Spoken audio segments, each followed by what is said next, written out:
बंदी छोड़ सतगुरु रामपाल जी महाराज जी की जय हो। परमपिता परमेश्वर जी की असीम कृपा से एक बार पुनः आप और हम सभी सत्सेवक भाई बहन लाइव साध संगति के लिए सोशल मीडिया पे एकत्रित हुए हैं। ये परमपिता परमेश्वर सतगुरु रामपाल जी महाराज जी की असीम दया है, उनकी मेहर है, जो उन्होंने अपनी गैर हाजिरी में, अपनी अनुपस्थिति में हम सभी भाई बहनों को सोशल मीडिया के माध्यम से एक दूसरे के साथ उस परमेश्वर की महिमा का गुणगान करने के लिए समय दिया। और पुण्यात्माओं, भरपूर फ़ायदा हम सभी भाई बहन आपस में साध संगति का उठा भी रहे हैं, क्योंकि सतगुरु देव जी के सत्संगों के अलावा यदि दूसरे स्थान पे कोई चीज़ आती है तो वो केवल साध संगति होती है। जिस प्रकार स्कूल कॉलेज में टीचर या लेक्चरर बच्चों को जो सिलेबस पढ़ा देता है, उसके बाद में वो बच्चे आपस में बैठ के उसके ऊपर डिस्कस करते हैं, रिवीजन करते हैं और संत भाषा में इसको साध संगति कह देते हैं। तो पुण्यात्माओं, आप और हम सभी ने इस साध संगति का भरपूर फ़ायदा उठाना है और हम उठा भी रहे हैं। और वर्तमान समय में ये साध संगति बेहद ही ज़रूरी थी, क्योंकि काल भगवान ने संगत में चारों तरफ अपने एजेंट फैला रखे हैं। हर तरह से वो भगत समाज को भ्रमित करने में लगे हुए हैं और कोई दूसरा नहीं है, खुद इसी परमात्मा की संगत में बड़े बड़े समझे जाने वाले भगत भाई बहन और खुद इस परमपिता परमेश्वर सतगुरु रामपाल जी महाराज जी के कलयुगी परिवार वाले, अर्थात भाई बंधु, बेटा बेटी, रिश्तेदार, जवाई, ये सभी लोग वर्तमान में उस काल भगवान की तरफ से इस पृथ्वी पे सीधे एजेंट हैं। तो हमने इन लोगों से बच के चलना है और इनके कर्म कुकर्मों से, इनके आचार विचार से, इनकी भक्ति विहीन क्रियाओं से आप और हम सभी पिछले 7 वर्षों से अच्छे से परिचित हैं। तो किसी को भी समझने में ये दुविधा नहीं होनी चाहिए कि कौन परमेश्वर का है और कौन काल का एजेंट है। और आज आपके सामने ऐसे ही कुछ सबूत पेश किए जाएंगे, कुछ प्रमाण पेश किए जाएंगे, जिन प्रमाणों को देखने के बाद में यदि कोई वास्तव में उस परमपिता परमेश्वर की अच्छी आत्मा होगी, हंस आत्मा होगी, तो उसे नीर और खीर का निबेरा करने में ज़्यादा समय नहीं लगेगा। वो तुरंत पहचान जाएगा कि आज से पहले हम जिन पूज्य गुरुदेव जी के कलयुगी परिवार वालों को, जिनमें उनकी बेटा बेटी, उनकी पत्नी, उनका भाई, उनके रिश्तेदार थे, हम उनको देवी देवताओं से नीचे नहीं आंका करते थे।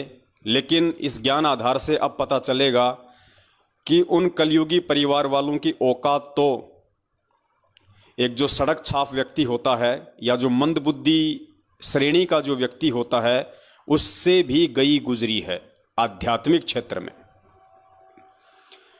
तो पुण्यात्माओं, आज हम साध संगति की शुरुआत करेंगे एक ऐसे वीडियो से, जिस वीडियो को सतलोक आश्रम मैनेजमेंट हरियाणा ने संगत में वायरल किया हुआ है और उसका टाइटल है गुरुद्रोहियों का पर्दाफाश पार्ट 1 और पार्ट 2। बहुत सारे भगत भाई बहनों को ये वीडियो भेज कर इस वीडियो में दुनिया भर की उआबाई और बकवाद भर के सत्सेवकों के खिलाफ जहर उगल के अनायास तरीके से, बिना किसी प्रमाणों के, बिना किसी सबूतों के, जबरन उसमें वो अंधकार ठोक ठोक के भर के और भगत समाज के ऊपर फैलाया जा रहा है। बहुत सारे भगत भाई बहनों के फ़ोन आए कि भगत जी, एक निराधार वीडियो सतलोक आश्रम मैनेजमेंट हरियाणा वालों के द्वारा संगत में बार बार सेंड किया जा रहा है और उसका शीर्षक है गुरुद्रोहियों की झूठ का पर्दाफाश। तो पुण्यात्माओं, वीडियो तो कोई भी बना सकता है, कोई बड़ी बात नहीं है। सबके पास मोबाइल हैं, मोबाइल में फंक्शन है, वीडियो तो कोई भी बना सकता है। लेकिन वो वीडियो महत्वपूर्ण होता है जिस वीडियो में सबूत हों, जिस वीडियो में प्रमाण हों। तो आज आपको उस वीडियो के ऊपर भी कुछ विश्लेषण करके दिखाएंगे, ताकि उन आत्माओं का भी भ्रम निवारण हो जो अभी ज्ञान में थोड़ी कच्ची हैं और जो किसी के भी कहने से सुनने से तुरंत भ्रमित हो जाती हैं। उसके अलावा आपको एक मैसेज भी पढ़ाएंगे जो कि कॉल एजेंट सतलोक आश्रम मैनेजमेंट हरियाणा वालों के द्वारा संगत में शेयर किया जा रहा है।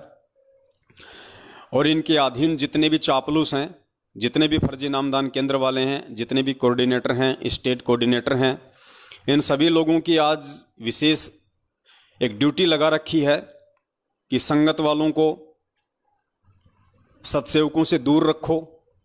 कहीं संगत वाले जो हमें ज्योति पाठ और दान का पैसा दे के हमें पाल रहे हैं, हमें पोस रहे हैं, जिनके दान के पीछे हमारे बच्चे पढ़ और पल रहे हैं, हमारी गाड़ी का डीजल पेट्रोल का काम चल रहा है, हम लोग प्रॉपर्टियां खरीद रहे हैं, अय्यासियां कर रहे हैं, मौज मस्तियां कर रहे हैं, कहीं हमारा वो रंगीलापन जो जीवन है वो समाप्त ना हो जाए।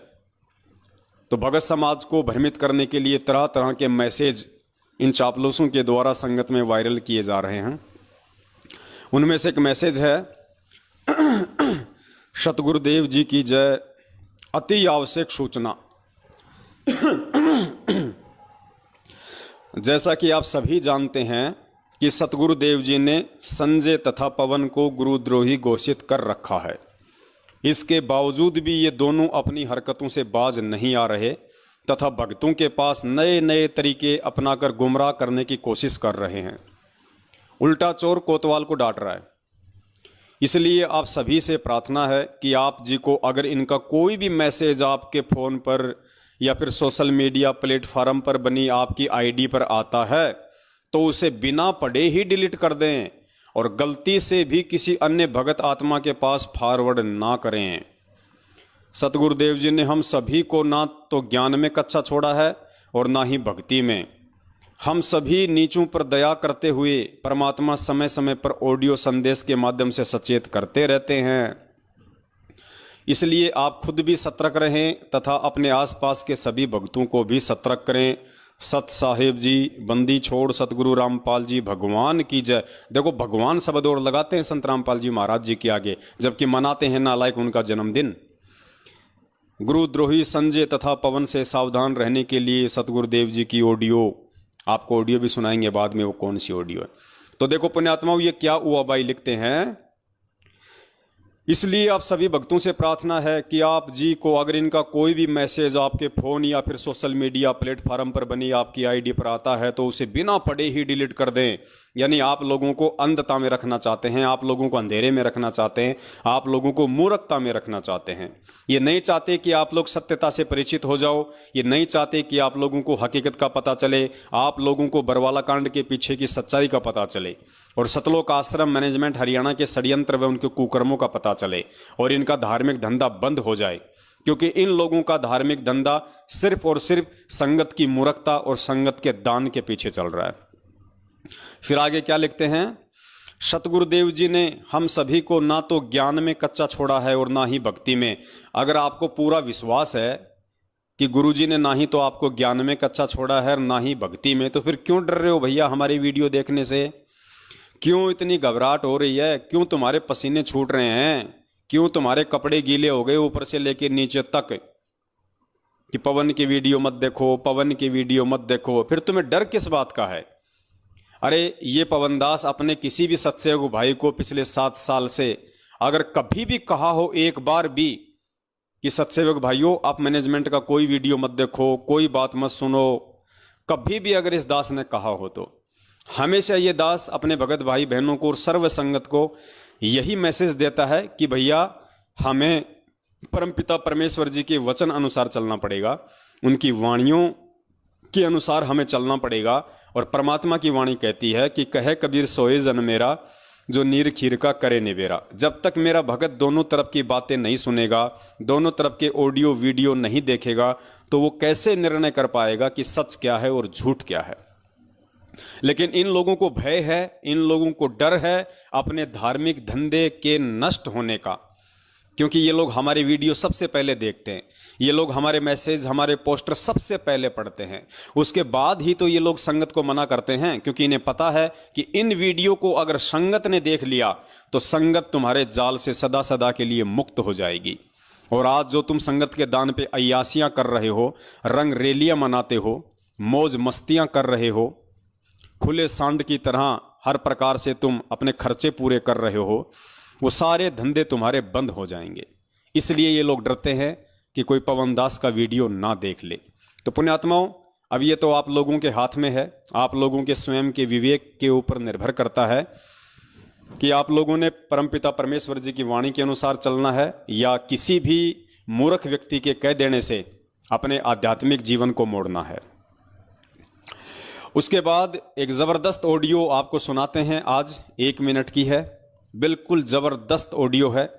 और ये ऑडियो सुनने के बाद में आप लोगों के होश उड़ जाएंगे, अगर आप लोग होश में होंगे तो। नेपाल से हमारी एक सत्सेवक बहन है कमला दासी।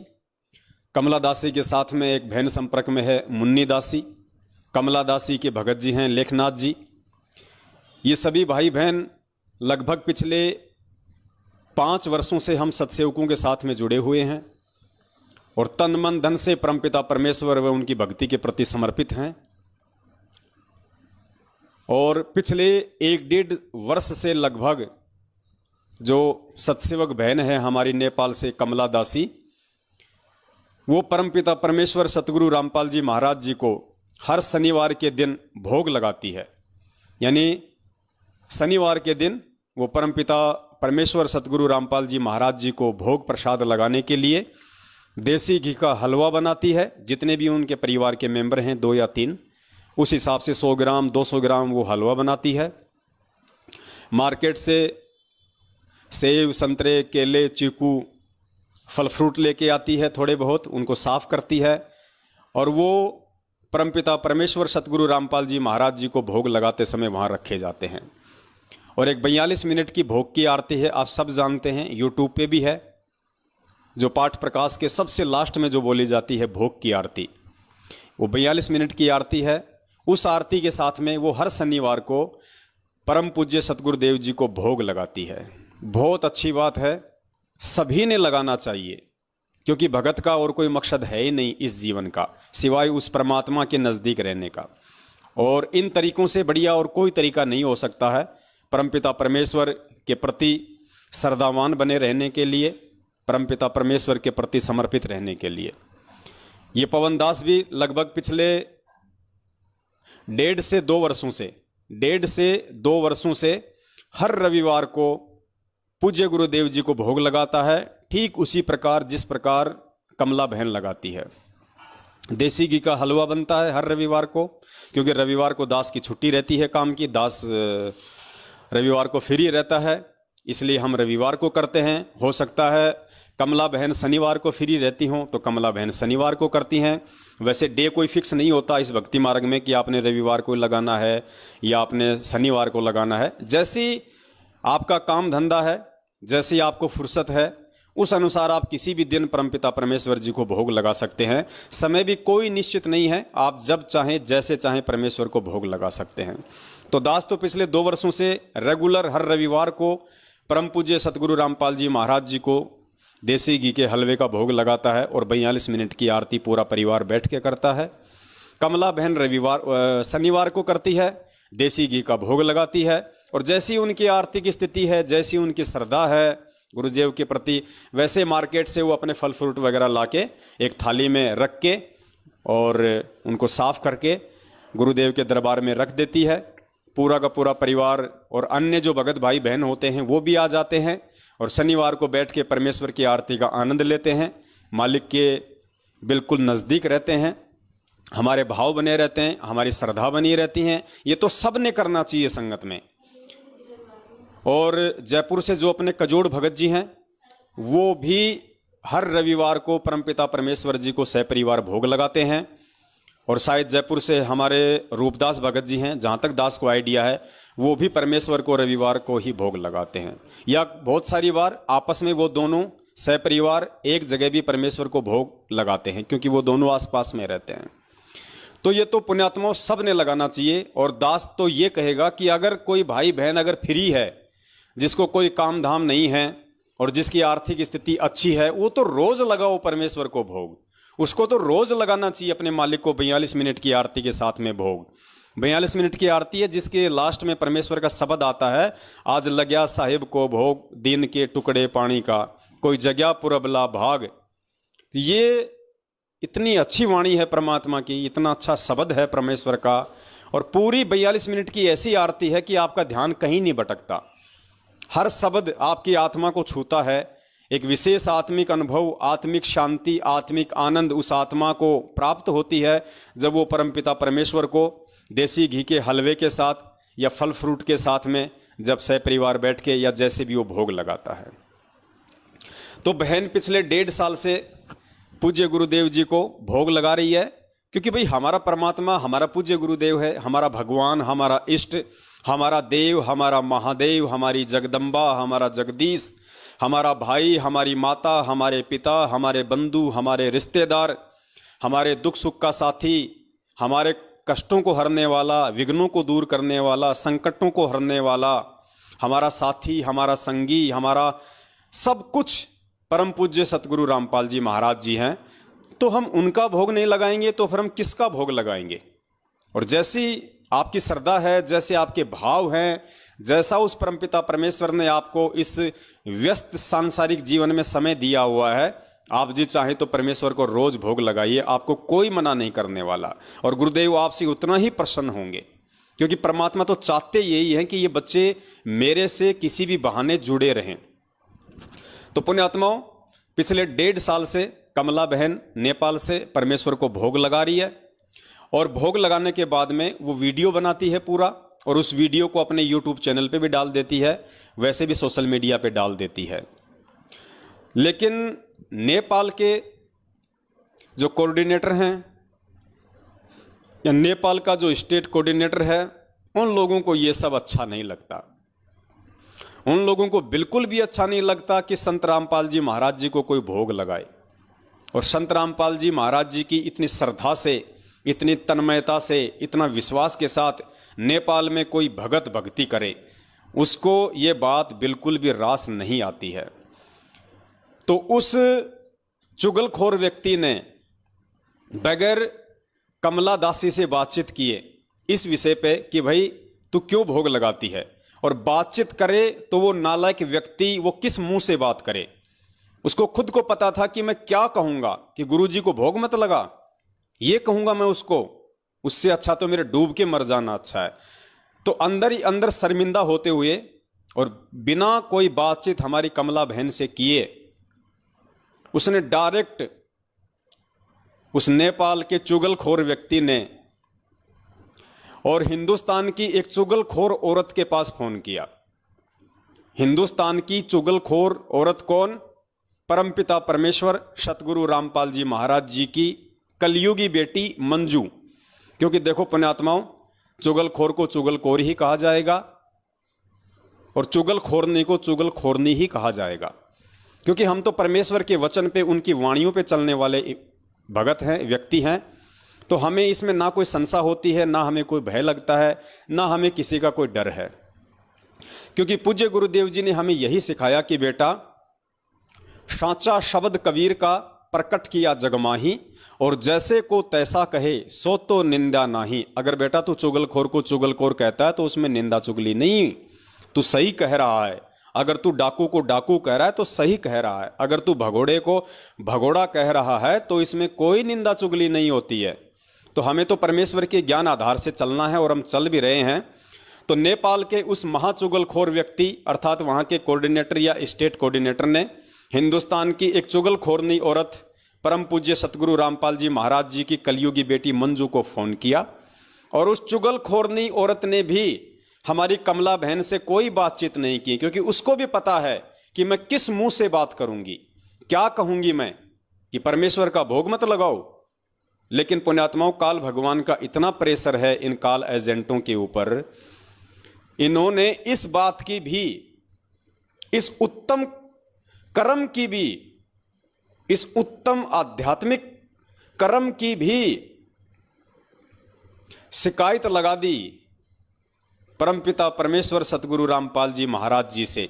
जैसा भी उनका सिस्टम है, क्योंकि आज हम यही बोलेंगे कि उसने परमपिता परमेश्वर सतगुरु रामपाल जी महाराज जी को ही शिकायत लगाई, क्योंकि 1 मिनट की ऑडियो आई है।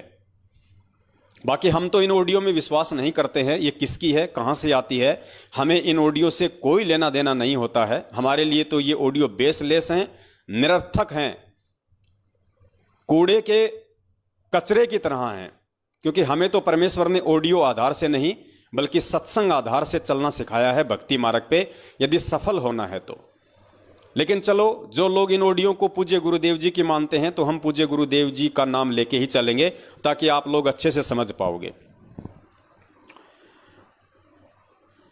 तो मंजू ने शिकायत लगाई हिसार जेल में परमपिता परमेश्वर सतगुरु रामपाल जी महाराज जी के पास में, और फिर उसकी कॉल रिकॉर्डिंग नेपाल भेज दी और हिंदुस्तान में भी संगत में भेजी गई।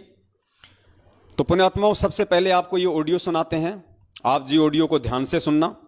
उसके बाद फिर परमपिता परमेश्वर इन दोनों चुगलखोरों की महा अज्ञानता का पर्दाफाश करवाएंगे कि ये किस नीचता पर उतराए हैं, किस घटियापन पर उतराए हैं, इन्हें अपने पराये में भी कोई भेद नजर नहीं आ रहा है। प्रणाम गुरु जी। जी वाह, भक्ति दया करियो परमात्मा। आप ठीक हो मां जी? गुरु जी प्रार्थना है गुरु जी, और नेपाल के कुछ भगत आत्मा है जो गुरुद्रोही पवन और संजय के संपर्क में आ गए गुरु जी, और वे ना जी मन माने तरीके से भंडारा निकालते हैं, घर में फूल फल और फूल रखते हैं, और जैसे भोग की विधि पाठ प्रकाश में होता है ना जी, वो ही सारी करके और यूट्यूब और फेसबुक पर डाल रहे हैं। उनको नाम बताओ, उनका निकाल दो। कमला दासी है गुरु जी, उसका पति लेखनाथ दास, और करीबी है जी मुन्ना दासी, मोहला जनपद। बेटी ने तो बताया उनका नाम है। हाँ जी, नेपाल के रहने वाले। क्या क्या नाम बताए? कमला दासी गुरु जी, उसके पति लेखनाथ दास, उसका पति लेखनाथ। हाँ जी, और करीबी है मुन्ना दासी, इनका सहयोग कर रहे हैं गुरु जी। हाँ, तो ये जितने भगत हैं या तो सुधार कर ले, जो जिस तरह ये गलतियां कर रहे हैं इसको सुधार ले, नहीं तो इनको मिशन से निकाल दिया जाए, इनको गुरुद्रोही घोषित कर दिया जाएगा। इनको लिख कर भेज दो। जी गुरु जी। हाँ ठीक है बेटा जी, दंडवत प्रणाम गुरु जी। और सत्साई पुण्यात्माओं, 1 मिनट की ऑडियो आपने सुनी। मुझे तो सुनते ही बड़ी हंसी आई इस ऑडियो पे कि इन लोगों का अपना भी जो बचा खुचा जो विवेक था वो भी काल भगवान ने हर लिया है, और इन नालायकों को खाली खोका बना के इस पृथ्वी लोक पे इनका चोटा पकड़ के घुमा रहा है काल भगवान। इनको कुछ भी ध्यान नहीं है कि हम क्या कर रहे हैं, हम किस चीज़ की शिकायत कर रहे हैं, किस चीज़ की शिकायत नहीं करनी चाहिए, हम किस से शिकायत कर रहे हैं, क्या उसका रिजल्ट आएगा। पुण्यात्माओं, इसी को कहते हैं काल भगवान की सूक्ष्म चाल। अंदर से पूरा खोका कर दिया सतलोक आश्रम मैनेजमेंट हरियाणा को, बिल्कुल थोता और खोका। पुण्यात्माओं, आप इस भक्ति मार्ग पे लगे हैं, और भक्ति मार्ग का आधार, भक्ति मार्ग का मूल सतगुरु होता है, क्योंकि ये बातें उस तत्वदर्शी संत के सत्संगों से ही मालूम पड़ती हैं। और परमेश्वर भी कहते हैं मंगलाचरण के लास्ट में कि 33 कोटि या धारा, आगे क्या वाणी, 33 कोटि या धारा ध्यावे सहस 88, उतरे भव जल पारा, कट है यम की फांसी। यानी 33 कोटि या धारा। फिर आगे उस मंगलाचरण में सरलार्थ किया गया है कि वो पूर्ण परमेश्वर, वो सबका दाता, वो सबका सृष्टि रचनहार, वो कबीर परमेश्वर 33 कोटि या धारा अर्थात 33 करोड़ देवी देवताओं की भक्ति का मूल आधार भी वो कबीर परमेश्वर ही है। और 33 करोड़ देवी देवता भी उस एकमात्र परमपिता परमेश्वर की ही आराधना करते हैं, उसी को अपना आधार मानते हैं, उसी को अपना मूल मानते हैं, अपना सब कुछ मानते हैं। आप लोगों ने देखा होगा मोटरसाइकिल का जो पहिया होता है, जो रिम होती है, या साइकिल की जो रिम होती है, और चारों तरफ उसके वो ताड़ियाँ होती हैं वायर से, और बीच में उसके एक्सल होता है। एक्सल, अब पुण्यात्माओं, वो जो एक्सल है वो उस टायर और उस जितनी भी वो ताड़ियाँ हैं वो उन सब का आधार है। उस एक्सल के सहारे वो टायर घूम रहा है, वो टायर बिल्कुल गोल है, वो रिम बिल्कुल गोल है। अगर वो एक्सल ना हो तो वो टायर जो है वो किसी भी गाड़ी में फिट नहीं किया जा सकता।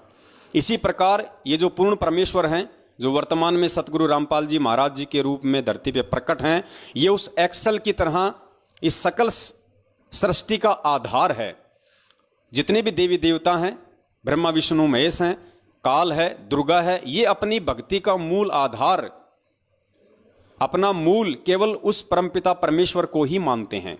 तभी तो उसने गीता जी में अर्जुन से कहा कि अर्जुन, तुझे गुप्त से गुप्त बात बताता हूं कि मेरा इष्ट देव भी वही है, और तुझे अगर उसकी प्राप्ति करनी है तो किसी तत्वदर्शी संत की तलाश कर ले। तो पुण्यात्माओं, फिर हम जीवों की क्या औकात जो उस परमेश्वर के अलावा कोई दूसरा हमारा आधार हो, और जब हमारा वही एकमात्र आधार है तो पुण्यात्माओं फिर हम किसको भोग लगाएं? हम किसको भोग लगाएं फिर उसको छोड़ के? मतलब विचार करना होगा आज संगत को कि हम जिस परमपिता परमेश्वर सतगुरु रामपाल जी महाराज जी को अपना परमेश्वर मान चुके हैं, अपना तन मन धन हम जिनके श्री चरण कमलों में समर्पित कर चुके हैं, अपनी भक्ति का और अपने सांसारिक जीवन का हम उनको आधार मान चुके हैं, तो उनके अलावा ये सतलोक आश्रम मैनेजमेंट हरियाणा फिर हमारे से और किसको भोग लगवाना चाहता है? और इस मंद बुद्धि औरत मंजू को तो इतना भी ज्ञान नहीं रहा, आभास नहीं रहा कि नालायक कम से कम इतना ही सोच लेती कि ये लोग मेरे बाप को भोग लगा रहे हैं। अरे मंजू, हम तेरे बाप को ही भोग लगा रहे हैं, हम किसी और को भोग नहीं लगा रहे, हम तेरे बाप को भोग लगा रहे हैं, तेरे बाप को, जिसे पूरी दुनिया सतगुरु रामपाल जी महाराज कह रही है। और तेरे बाप को भोग लगाते लगाते भी तेरे को अच्छा नहीं लग रहा, तेरे को रास नहीं आ रहा, तो दुनिया का सबसे बड़ा गुरुद्रोही और काल एजेंट और कौन हो सकता है दुनिया में? पुण्यात्माओं, मेरे बाप की यदि कोई प्रशंसा करे, मेरे बाप की यदि कोई बड़ाई करे, मेरे बाप को अगर 50 जगह अगर कोई कहे कि भाई जो पवन दास का जो पिताजी है भाई बहुत अच्छा है, भाई आदमी एकदम इंसाफ शरीफ आदमी है, जो बात बोलता है बिल्कुल मुंह पे बोलता है, और कोई यदि मेरे बाप को भोग लगाए, मेरे बाप को देवी देवताओं की तरह पूजे, तो पुण्यात्माओं मेरा सीना तो फक्र से चौड़ा हो जाना चाहिए, मेरा तो 1.25 किलो खून बॉडी में डेवलप हो जाना चाहिए। और यहां क्या हो रहा है पुण्यात्माओं? इस मंजू के बाप का वो बहन भोग लगा रही है, इस मंजू के बाप को वो बहन अपना भगवान समझ रही है, अपना परमात्मा मान रही है, और ये नालायक कह रही है कि नहीं, मेरे बाप का भोग मत लगा, मेरा बाप भगवान नहीं है, मेरे बाप का भोग मत लगा। पुण्यात्माओं, इससे ज्यादा मंद बुद्धि औरत और इस दुनिया में कौन हो सकती है? अब तू क्या चाहती है मंजू दीदी? तेरे बाप का भोग ना लगाएं तो क्या तेरी मां का लगाएं? तेरे चाचा का भोग लगाना शुरू कर दें, या तेरे दोनों भाइयों का और तेरे पति संजय भगोड़े का भोग लगाना शुरू कर दें? ये चाहती है क्या? पुण्यात्माओं, दिमाग का स्तर इन लोगों का कितना नीचे गिर चुका है, ये भी इनमें कॉमन सेंस भी नहीं रही।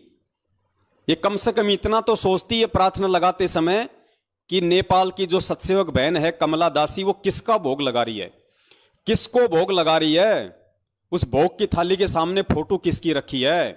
अरे नालायक, तेरे खुद के बाप की रखी है, जिसे तू अपना शरीर का बाप भी कहती है, और अपना आध्यात्मिक बाप तो तू उनको नहीं मानती, वो तो हमें पता है, लेकिन कम से कम अपने शरीर का बाप तो समझ ले। और तेरे को तो इसमें खुशी होनी चाहिए थी, तेरे को तो इसमें प्रसन्नता होनी चाहिए थी कि दुनिया मेरे बाप को भोग लगा रही है। लेकिन पुण्यात्माओं, जैसा कि दास बार बार कहता है कि इस धरती पे ये साक्षात काल के एजेंट हैं, इसलिए इन लोगों को यह भी रास नहीं आ रहा कि कोई मेरे बाप को भी भोग लगाए। इन्होंने सतगुरु रामपाल जी महाराज जी को अपने घर की प्रॉपर्टी समझ रखा, अपने घर की प्रॉपर्टी, उनके ज्ञान को और उनको इन लोगों ने अपने घर की प्रॉपर्टी समझ रखा है। तो मंजू दीदी, हम तेरी मां का भोग तो लगाएंगे नहीं, चाहे तू कितने पैर पीट ले, और ना हम तेरे चाचा का भोग लगाएंगे, उस काल एजेंट का, भगोड़े का, और तेरा तो स्वप्न में लगाने की सोच भी नहीं सकते, ऐसी चुगलखोर का, जिसको ये नहीं पता कि मैं कहां प्रार्थना कर रही हूं, किस चीज की प्रार्थना कर रही हूं। अरे ये भी कोई प्रार्थना हुई क्या? अरे भगत किसका भोग लगाएगा है? अरे अपने बाप का नहीं लगाएगा, अपने गुरु का नहीं लगाएगा, तो क्या कादर खान का भोग लगाएगा? मंद बुद्धि औरत, इतना तो तेरी इसमें तेरी खोपड़ी में आ जानी चाहिए थी ये बात। क्या तेरा स्तर इतना नीचे गिर गया? पाताल लोक में चला गया, तुझे ये भी मतलब ये प्रार्थना लगाते समय भी तेरे को 1% भी ये शर्म नहीं आई तुझे? चलो हमारी तो तूने प्रार्थना लगा दी, कोई बड़ी बात नहीं है, तुम कुछ भी कर सकते हो, लेकिन तू प्रार्थना किससे लगा रही है? अरे इतनी तो तेरे को शर्म आनी चाहिए थी कि मैं भगवान से कह रही हूं कि दुनिया भगवान का भोग लगा रही है, तू शिकायत कर रही है। दुनिया जिस भगवान का भोग लगा रही है और जो भगवान चाहता है कि दुनिया मेरा भोग लगाए, उसी भगवान से तू प्रार्थना कर रही है। तेरी बुद्धि का स्तर कहां पानी लेने गया है? पुण्यात्मा, इनकी बुद्धि घास चरने चली गई, बिल्कुल ये खाली हो चुके हैं एडी से लेके चोटी तक। ये खुद तो डूबे हुए हैं, ये बाकी संगत को भी लेके डूबेंगे। तो आप लोगों ने सावधान रहना है। और मैं तो निवेदन करूंगा आज इस लाइव साध संगति के माध्यम से, मेरे जितने भी भगत भाई बहन मुझे सुन पा रहे हैं, देख पा रहे हैं, पुण्यात्माओं, अब विनाश का समय बहुत निकट है, क्योंकि परमेश्वर की असुर निकंदन रमैणी में जो वाणी है कि आवेगा दखन से दीवाना काबुल का, काल किलकिलियम गल है तुर्काना, किलकिलियम अवतार कला, जीतन जन झुंझमुला। तो पुण्यात्माओं, वो जो काबुल का जो यूज किया गया वहां पे कि सबसे पहले काबुल देश पे अटैक होगा, फिर काबुल देश की रक्षा के लिए दूसरी मुस्लिम कंट्री आएंगी, फिर दूसरे के पक्ष में दूसरी कंट्री आएंगी और ये विश्व युद्ध शुरू हो जाएगा। और उसके बाद में मुस्लिम देश 90% आपस में लड़के कटके ही मर जाएंगे। तो आप जी आज देख रहे हैं आजकल न्यूज़ियाँ, अगर आप न्यूज़ देखते हैं मीडिया में, कि जो तालिबान है उसने अफगानिस्तान के ऊपर किस प्रकार से अपना कब्जा जमाना शुरू कर दिया, क्योंकि अफगानिस्तान से अमेरिका ने अपनी सेना हटाने की घोषणा कर दी है। काफ़ी सैनिक अमेरिका चले गए हैं जो पिछले 20-25 साल से अफगानिस्तान में थे। जैसे ही अमेरिकी फौजें अफगानिस्तान से हटी हैं, तुरंत तालिबान ने अफगानिस्तान पे धावा बोल दिया। मार काट शुरू हो रही है, रोजाना सैकड़ों की संख्या में लोगों को मारा जा रहा है। तो पुण्यात्माओं, वो समय अब शुरू हो चुका है और आने वाले समय में अगर हम लोगों को अगर बचना है तो पुण्यात्माओं, हमने कितनी भक्ति बढ़ानी पड़ेगी, हमने किन किन तरीकों से अपने भगवान को खुश करना पड़ेगा, अपने भगवान को हमने प्रसन्न करना पड़ेगा, ताकि उस महाविनाश के समय में हम सुरक्षित रह सकें। और वो विनाश पुण्यात्माओं होके रहेगा, क्योंकि भगवान जेल में बैठने नहीं आया और दुनिया ज्ञान से नहीं समझ सकती। जितने समझने थे उतने समझ चुके हैं, अब केवल दुनिया मार खाकर ठोकर खाकर ही समझेगी। और परमेश्वर ने यदि कलयुग में सतयुग लाना है तो छटनी करनी पड़ेगी, असंख्यों आत्माओं को यहां से जाना पड़ेगा, अकाल मृत्यु को प्राप्त होना पड़ेगा, वरना इस भीड़ में, इस जगत की गंदगी में आप और हम भक्ति नहीं कर सकते। इसलिए महाविनाश होना तय है। तो पुण्यात्माओं, उस समय आप और हम कैसे बचे रह सकते हैं यदि हम इस परमेश्वर के नजदीक ना रहे? तो पुण्यात्माओं, भक्ति तो हम कर ही रहे हैं सतगुरुदेव जी के आशीर्वाद से। इसलिए दास आप जी से निवेदन करेगा कि आप जितने भी भगत भाई बहन लाइव साध संगति का ये प्रोग्राम देख रहे हैं, अगर आपको भी यदि सतगुरुदेव जी प्रेरणा करें तो पुण्यात्माओं, जैसा भी आपको समय मिले, जिस भी दिन, उसी दिन परमपिता परमेश्वर जी का देसी घी का हलवा बनाइए। जितने भी आपके परिवार के मेंबर हैं, 2, 4, 5, 10, उस अनुसार 100 ग्राम का, 200 ग्राम का, जैसे भी आपकी श्रद्धा है, आप देसी घी का हलवा बनाइए परमेश्वर का। और आपकी आर्थिक स्थिति अच्छी है तो मार्केट से फल फ्रूट भी लेके आइए। और पुण्यात्माओं, सप्ताह में जिस दिन भी आपको लगे कि आज मेरी छुट्टी है या आज मैं छुट्टी के लिए दिन निकाल सकता हूं, यह ऐसा कोई विशेष नहीं है मेरे लिए कामकाज, उस दिन पूरा परिवार बैठ के परमपिता परमेश्वर जी को उस 42 मिनट की भोग की आरती के साथ भोग लगाइए और परमेश्वर का अनुग्रह प्राप्त कीजिए। गुरुदेव ने स्पष्ट संगतों में कहा हुआ है कि पुण्यात्माओं, अभी तुम मात्र 20% ही भक्ति की तरफ अग्रसर हो, 80% तुम्हारा ध्यान सांसारिकता में रमा हुआ है। लेकिन जब तक इसका उल्टा नहीं होगा, अर्थात जब तक तुम 80% मेरी भक्ति में नहीं लगोगे और 20% ही अपने रोजी रोटी के लिए प्रयास नहीं करोगे, तब तक तुम भगत की श्रेणी में भी नहीं आओगे। तो पुण्यात्माओं, उस 20% से ऊपर और भक्ति बढ़ाने के लिए अब हमने परमपिता परमेश्वर जी का, जैसा भी जिसको समय मिले, सप्ताह में या महीने में, जरूर उस परमपिता परमेश्वर सतगुरु रामपाल जी महाराज जी को देसी घी के हलवे का भोग लगाइए। बैठ के सह परिवार 42 मिनट की जो यूट्यूब पे आरती है, भोग की आरती आपको मिल जाएगी। आप वो आरती कीजिए पुण्यात्माओं। हम परमेश्वर के जितना नजदीक रहेंगे, जितना हम परमेश्वर के कृपा पात्र बन के रहेंगे, उतना ही परमात्मा हमारे नजदीक रहेगा। और मैं तो ये मानता हूं कि इन चुगलखोरों ने जो ये चुगली लगाई है, ये हमारे लिए एक बहुत बड़ा ये प्लस पॉइंट साबित हुआ है, क्योंकि काल की चाल से ही परमात्मा अपना कार्य सिद्ध करता है। तो इन काल एजेंटों ने तो बहुत शाने बन के उस कमला बहन के ऊपर दबाव डालने के लिए और उन नेपाल के चुगलखोरों को, उनको खुश करने के लिए कि देखो मैं तुम्हारी हिंदुस्तान की चुगलखोरनी दीदी, जैसा तुमने कहा तुरंत मैंने हिसार जेल में प्रार्थना लगा दी, हा हा हा हा हा, उनको खुश करने के लिए, उन गधों को। और इसने ऐसी ज्ञान विरुद्ध घटिया हरकत की है जो शायद भक्ति इतिहास में सिवाय उस काल भगवान के और कोई नहीं कर सकता। अरे भगवान का एक भगत भोग लगा रहा है और तू उसी भगवान से तू प्रार्थना कर रही है, शिकायत कर रही है कि भगवान दुनिया आपका भोग लगा रही है। अरे तू काहे की भगत है, तू तो जगत से भी गई गुजरी है। और वो भगवान वो अंदर ही अंदर हंसा होगा, वो अंदर ही अंदर हंसा होगा कि देख ये मंदबुद्धि, और लोग इसको कहते हैं ये मेरी बेटी है। अरे मेरी बेटी ऐसी हो सकती है क्या? है ऐसी कमबख्त, ऐसी चुगलखोरनी, ऐसी मंदबुद्धि जिसमें कॉमन सेंस भी नहीं है, वो मेरी बेटी कैसे हो सकती है? मेरी बेटी तो कमला है, कमला नेपाल वाली मुन्नी दासी है। वो है मेरे असली बेटा बेटी जो मुझे अपना परमात्मा समझ के और मेरा भोग लगा रहे हैं। तो पुण्यात्माओं, शायद परमपिता परमेश्वर सतगुरु रामपाल जी महाराज जी ने आने वाले विनाश के समय से बचने के लिए और हम सबको और ज्यादा भक्ति की तरफ अग्रसर करने के लिए हो सकता है ये सारा खेल रचा है। और पुण्यात्माओं, आप सभी भाई बहन परमपिता परमेश्वर जी की, जैसे पिछले 2 साल से ये पवन दास कर रहा है, 1.5 साल से हमारी बहन कर रही है, और दास चाह रहा था, दास के अंदर एक प्रेरणा भी हो रही थी काफी समय से कि भगत समाज को परमेश्वर की भोग की आरती के लिए एक संदेशा दिया जाए ताकि हम और उस परमेश्वर के नजदीक रहें। अरे मालिक की वाणी है वो, मालिक के उसमें शब्द हैं। भक्ति बोध पुस्तक में लिखा हुआ है, जो 3 समय की आरती वाली जो भक्ति बोध है, संध्या आरती के बाद में उसमें वो आरती लिखी हुई है 42 मिनट की। अरे अगर उसमें परमेश्वर ने आरती दी है तो दी किस लिए है? उसमें पूरे पाठ प्रकाश की आरती नहीं है और ना ही पूरे पाठ प्रकाश की आरती करने के हम अधिकारी हैं, लेकिन वो तो लास्ट का भोग का पार्ट है, भोग का पार्ट है।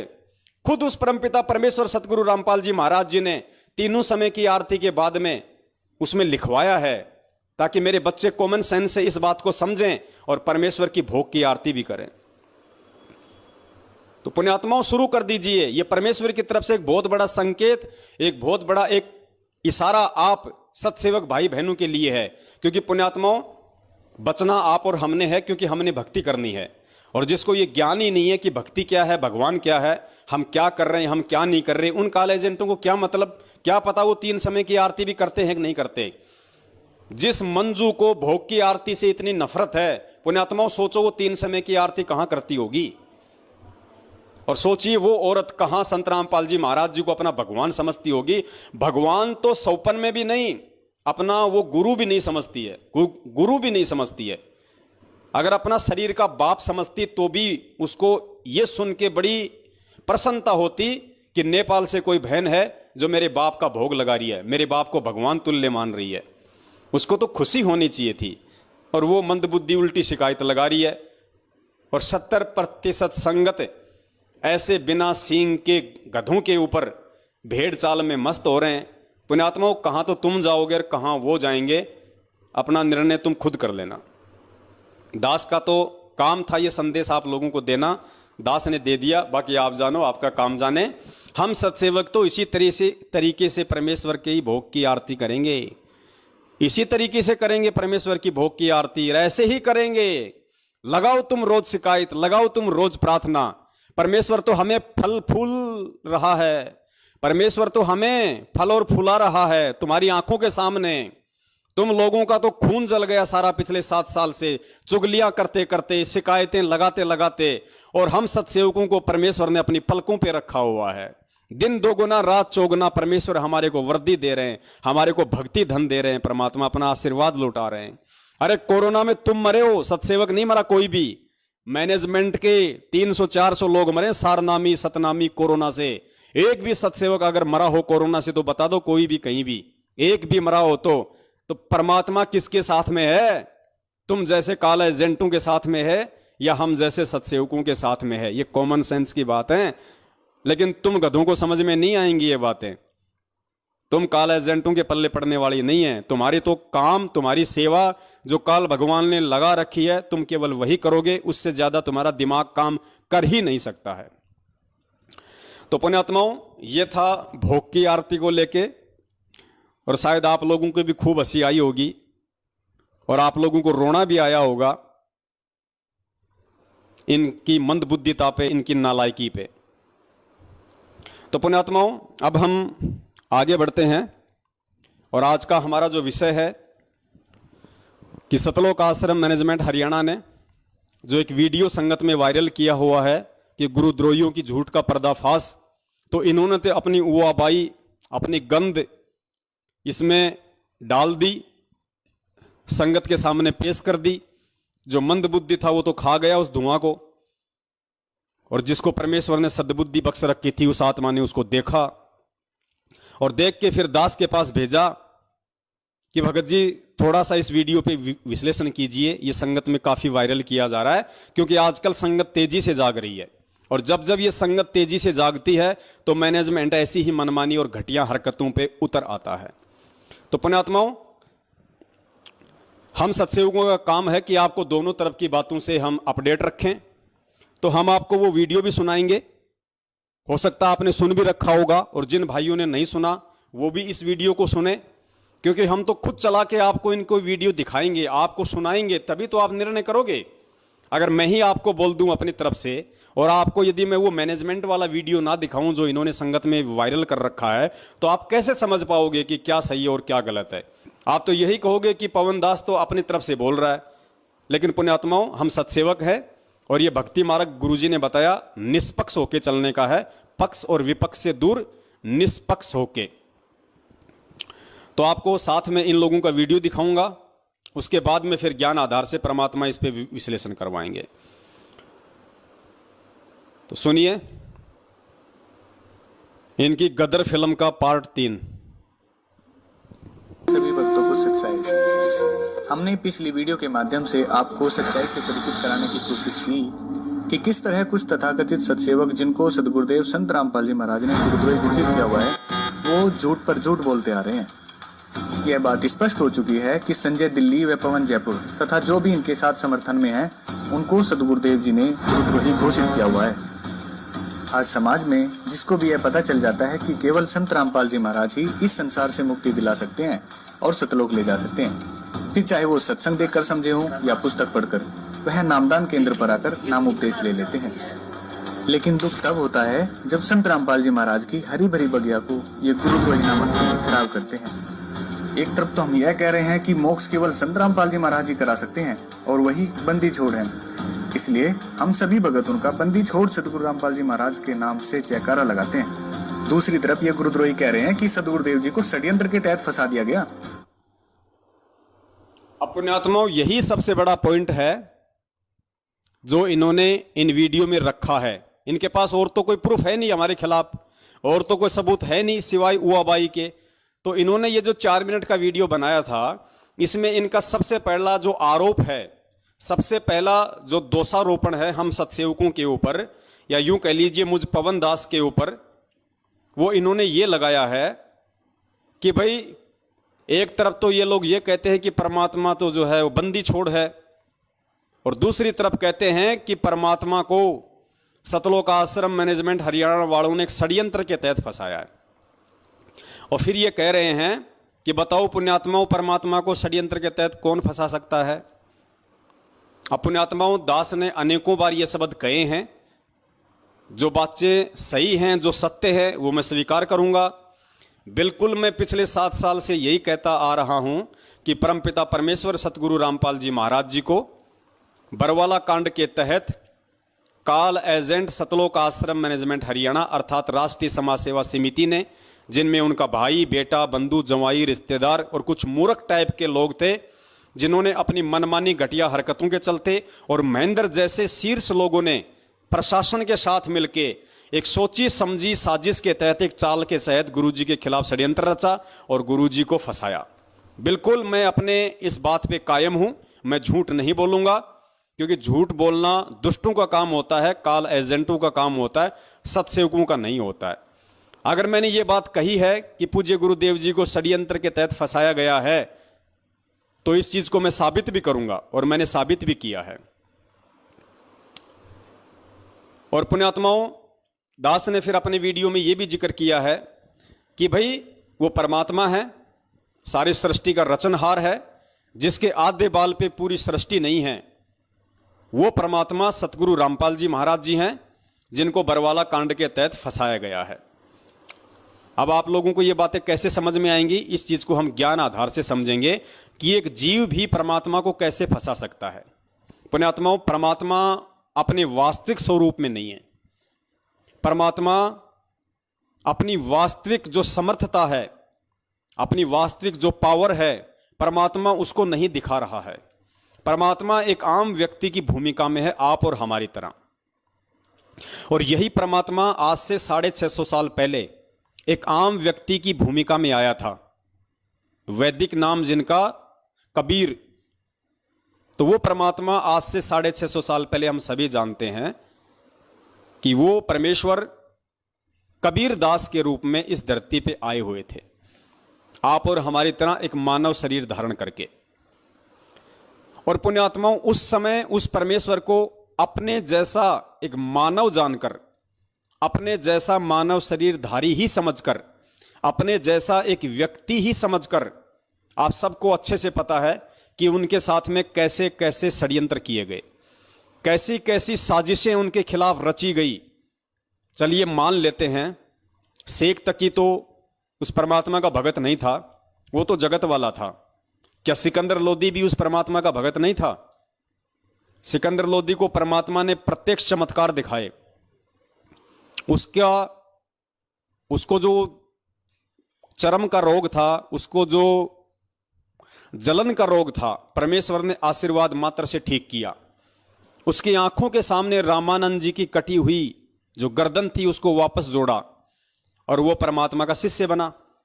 उसके बावजूद भी पुण्यात्माओं, वो शेख तकी के चक्कर में आके और खुद उसने उस परमपिता परमेश्वर जी को अपना राज्य बचाने के लिए, अपनी इज्जत बचाने के लिए मुसलमान समाज के सामने शेख तकी के भय से उसने परमेश्वर को उस दरिया में डुबोने का आदेश दिया।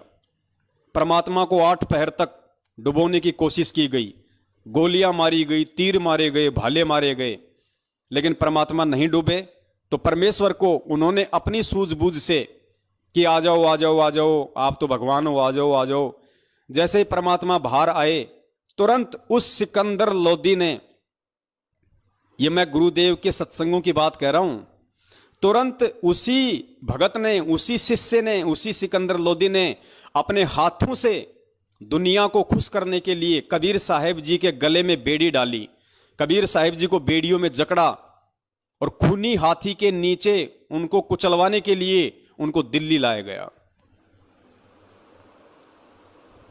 पुण्यात्माओं, वो साजिश वो किसने रची थी? किसने परमात्मा के साथ में षड्यंत्र किया? सिकंदर लोदी ने। वो भी तो उनका भगत था।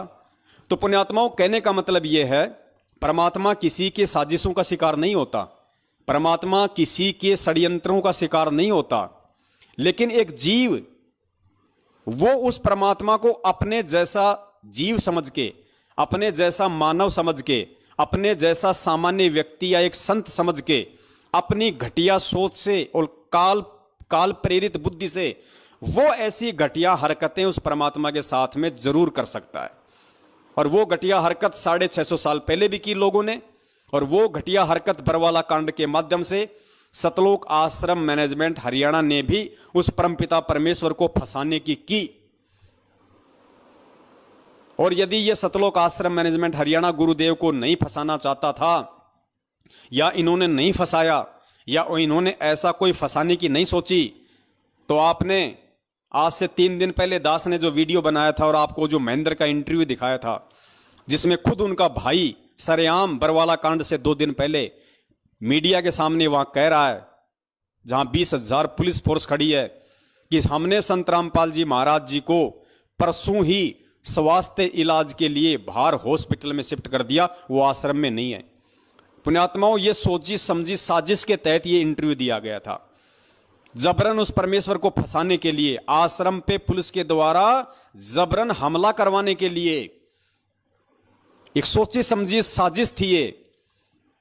क्योंकि पिछले 7-8 दिनों से वहां पे 20,000 पुलिस फोर्स पड़ी हुई थी, लेकिन आश्रम पे अटैक नहीं कर रही थी। क्यों नहीं कर रही थी? क्योंकि सामने बच्चे थे, महिलाएं थी, उनको भी पता था कि ये बेचारे ये निर्दोष हैं। पुलिस आगे नहीं बढ़ रही थी, और पुलिस आगे नहीं बढ़ रही थी तो मैनेजमेंट को टेंशन हो गई, गुरुजी के भाई को चिंता हो गई कि हमने जो षड्यंत्र जो रचा था वो तो फैल होता जा रहा है। तो पुलिस को उकसाने के लिए और जानबूझ के पुलिस आश्रम पे हमला करे, इसके लिए उसने पुलिस वालों के सामने और मीडिया को इंटरव्यू दिया कि संत रामपाल जी महाराज जी आश्रम में नहीं है, हमने परसों ही उनको बाहर हॉस्पिटल में शिफ्ट कर दिया स्वास्थ्य इलाज के लिए, ताकि पुलिस प्रशासन सख्ते में आ जाए और पुलिस प्रशासन ये सोचने पे मजबूर हो जाए कि जब हम पिछले 10-12 दिनों से यहां पे डेरा डाले बैठे हैं, धारा 144 लगा रखी है, चिड़ी का बच्चा ना आ सकता ना जा सकता, और संत रामपाल जी का भाई जो आश्रम का सबसे बड़ा व्यक्ति है, उनके बाद एक जिम्मेदार व्यक्ति जब इस तरह का बयान दे रहा है तो जरूर दाल में काला है। लगता है संत रामपाल जी महाराज जी को इन्होंने किसी भी तरीके से आश्रम से फरार कर दिया। उसके बाद पुण्यात्माओं, पुलिस प्रशासन ने आश्रम पे हमला किया इस महेंद्र का इंटरव्यू सुनने के बाद। तो पुण्यात्माओं, ये साजिश नहीं थी तो और क्या थी? ये षड्यंत्र नहीं था तो और क्या था? ये पुलिस वालों को आश्रम पे अटैक करने के लिए, अगर उकसाने के लिए षड्यंत्र नहीं था तो और क्या था? तो इन्होंने की ना अपनी साजिश, लेकिन ये अपनी साजिश में फेल नहीं हुए, क्योंकि परमेश्वर किसी की साजिश का शिकार नहीं होता, परमात्मा किसी के षड्यंत्र का शिकार नहीं होता। तो दास ने इस तरीके से ज्ञान आधार से वो पूरा वीडियो बनाया हुआ है। लेकिन ये गद्दार, ये काला एजेंट संगत को सच्चाई तो सौपन में भी नहीं बताते, ये तो उल्टा संगत को भ्रमित करने की कुचेष्टा करते हैं। इसलिए आधी अधूरी बात ये लोग संगत के सामने पेश करते हैं। और आज क्या उस परमात्मा को बदनाम करने की साजिशें नहीं हो रही? अरे जिस परमात्मा ने 27 साल हो गई हमें साधुतापूर्ण जीवन जीना सिखाया, हमें राजनीति से, बीजेपी कांग्रेस से कोसों दूर रखा, और उसी परमात्मा का नाम लेके, उसी परमात्मा के आदेश की आड़ में संगत को गुमराह किया जा रहा है। कभी बीजेपी को वोट डलवाया जाता, कभी कांग्रेस को वोट डलवाया जाता है। तो क्या ये उस परमात्मा को देश और दुनिया में बदनाम करवाने की साजिश नहीं चल रही? जब तुम बीजेपी को वोट दोगे तो आधा देश जो कांग्रेस के पक्ष में है, क्या तुम्हारे गुरुदेव को गालियां नहीं निकालेगा?